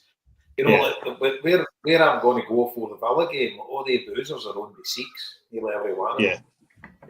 Well, like my Fiona's half sister lives in London. Like her whole family, like she's married into a Sikh family, and they've been over here. And the big lad, like she's married to, like me and him go out in the fucking rip. Like he likes the fucking. They like to drink. You know what I mean? They like to drink and party. Oh, aye, big time. I've been trying to convince him to give me one of them fucking silver bands, but he won't bite. I mean, I've actually become a Sikh apparently. Fuck it. There's 5 things, isn't there, in the Sikh religion? You can always tell with the silver bangle they've got. The silver bangle. Right. Then, because most of them don't do it anymore. But that's obviously one of them. Then they carry a dagger, don't they? I will see. I think the band that used to be like a sheath on the arm, so like going back in history, the sheath on the arm. I don't know. This is the warrior class, something like that there. Because I heard a guy say one day. It's fascinating. Used to be part of a warrior class, and now it's for resting on the fucking on the steering wheel of Uber. But it's fascinating. But Birmingham's the one place in the world that I've found that, Liam. It was like, probably happens in other areas of England as well, but I just think Birmingham, because of the mass of the population and the amount of Asian families that live there, you know. And I mean, as I say, I used to go to Smethwick every week for a curry, and then I would go back into the office and I'd be sitting talking to folk, some Asian folk as well.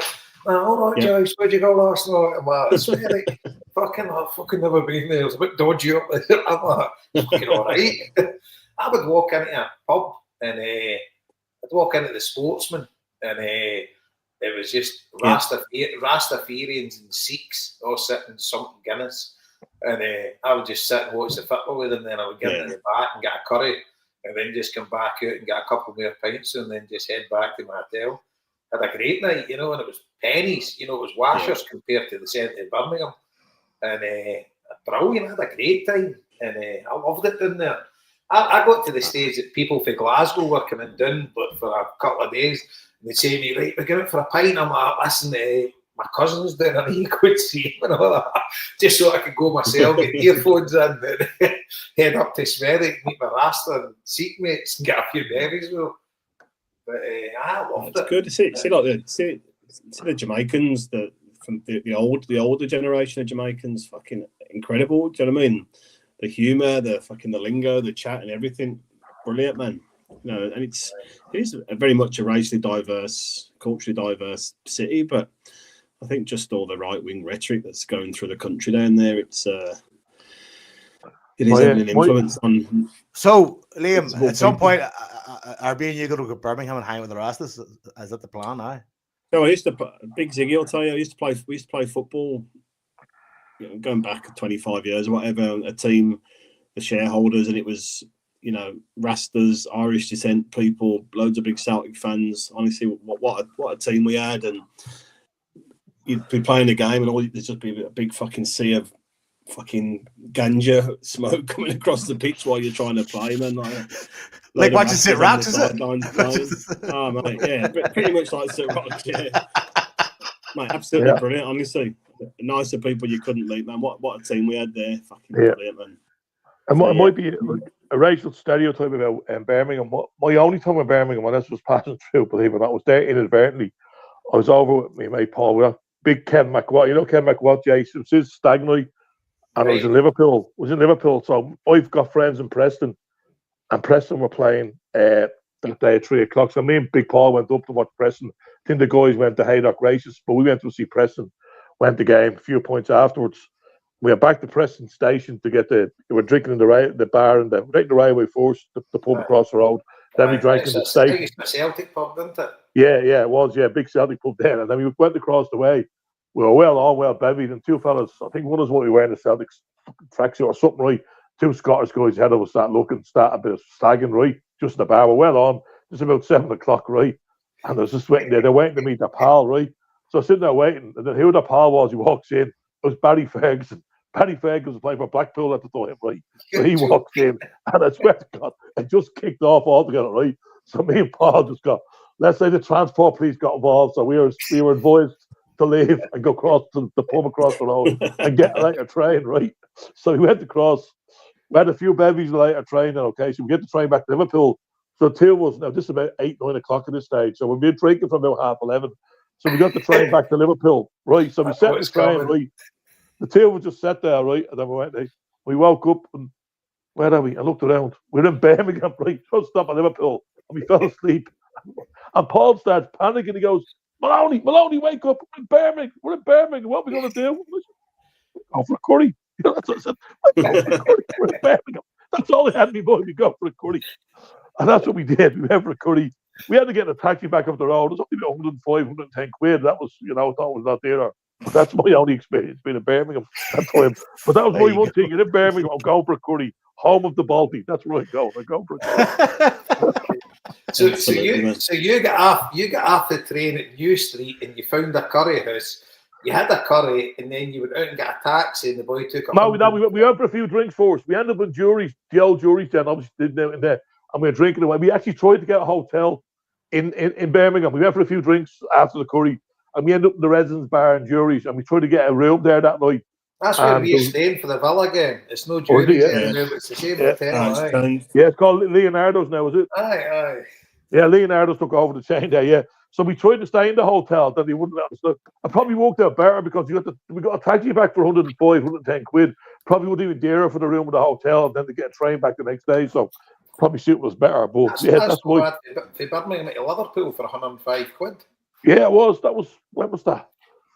Kev's married about what? Maybe 10 years ago, maybe a bit longer. That's all right. Won't be more than that. Fair play to the boy. Hey, we're nearly at 3 hours, so wrap it up the fuck. Wrap it up. What's your point, caller? I got to stop. Well, I've got to stay on anyway after this because I've got to download the podcast because it's fucking nearly 3 hours. It's going to take me a while. I'll have another drink. Afters. Of course, because I'm going to have to fucking go and download this podcast now and upload it there. I mean, because I have to do all the fucking legwork here. Right. Won't do predictions. Won't do teams because we just need to exercise. We need to exercise that, didn't we? At the end of the day, we needed to fucking expunge that experience. We did it well. We got the bad part out of the way first to make it. Exactly. It's like see the bottom line is, I think we all trust Brender's, don't they? Yeah, I know, but you can't let a performance like that slide without going, what the fuck? You know what I mean? And I think we've done that. Aye, but he'll get it right. And I've no great worries. We've got an 11-point cushion. I don't see fucking Celtic imploding. It was a bad day at the office, and we'll fucking live and learn, and it's time to reset and just maybe a lot of the players a few home truths, you know. Maybe they thought what they were turning up, and it'd be easy street for them. And a good few home truths. But top of the league, 11 points clear, 1 trophy in the bag. Almost the next round of Europe. Almost in the fucking next round of Europe. I mean, if you were to pull a Christmas cracker, you get the fat end. I mean, Joe, I wouldn't be surprised if we stay unbeaten the rest of the season domestically after yesterday. Celtic nil, St Mirren 1. Let's clip that one so it doesn't turn into a fucking hex at the end of the fucking season. When did you say that, Jason? I said, after that prediction, Celtic nil, St Mirren 1. Brummy boy has fucked us. But do you know what? I reckon, Rod, do you know I've not even seen any post-match interviews or anything. I just went radio silent. I've not watched nothing, no listened to any post-match analysis, nothing. I just turned it off no long after the game, and this is the first I've really fucking spoke about it in earnest. So I don't know what anybody's saying. I've not heard Brendan Rodgers post-match, but deep down he would be fucking raging. He spoke really well, mate. To be honest, he just said, "Look, terrible performance, off day from everyone, not aggressive enough, not this, not that. Rangers are better on the day. Give him congratulations and well done." It was actually quite clever the way because he made a point, hadn't he, about the VAR thing in the final, saying, "Look, just you win a game, you get on, you move on, and you do it," sort of thing. So he was very magnanimous in defeat and didn't throw the players under the bus, which is the right thing to do. So who was the guy in the cup final that should have been sent off? Was it Balogun or Balogun? Yeah, aye, Balogun, but nothing's mentioned about that. Nah, of course not. No, of course not. So I think he was very clever the way he did it. He's just moving on. Right, as we are. Folks, we'll talk to you next week. Hopefully Flynn and McCory will be out from under the covers. And Jason, thanks for joining us, pal. Appreciate it. No problem. Pleasure as always. Cheers, lads. Here, folks, get on the YouTube. Watch your Johnny Kenny fucking 2024 highlights. Get yourself steamed up for this boy. Hail. Hail. Hell.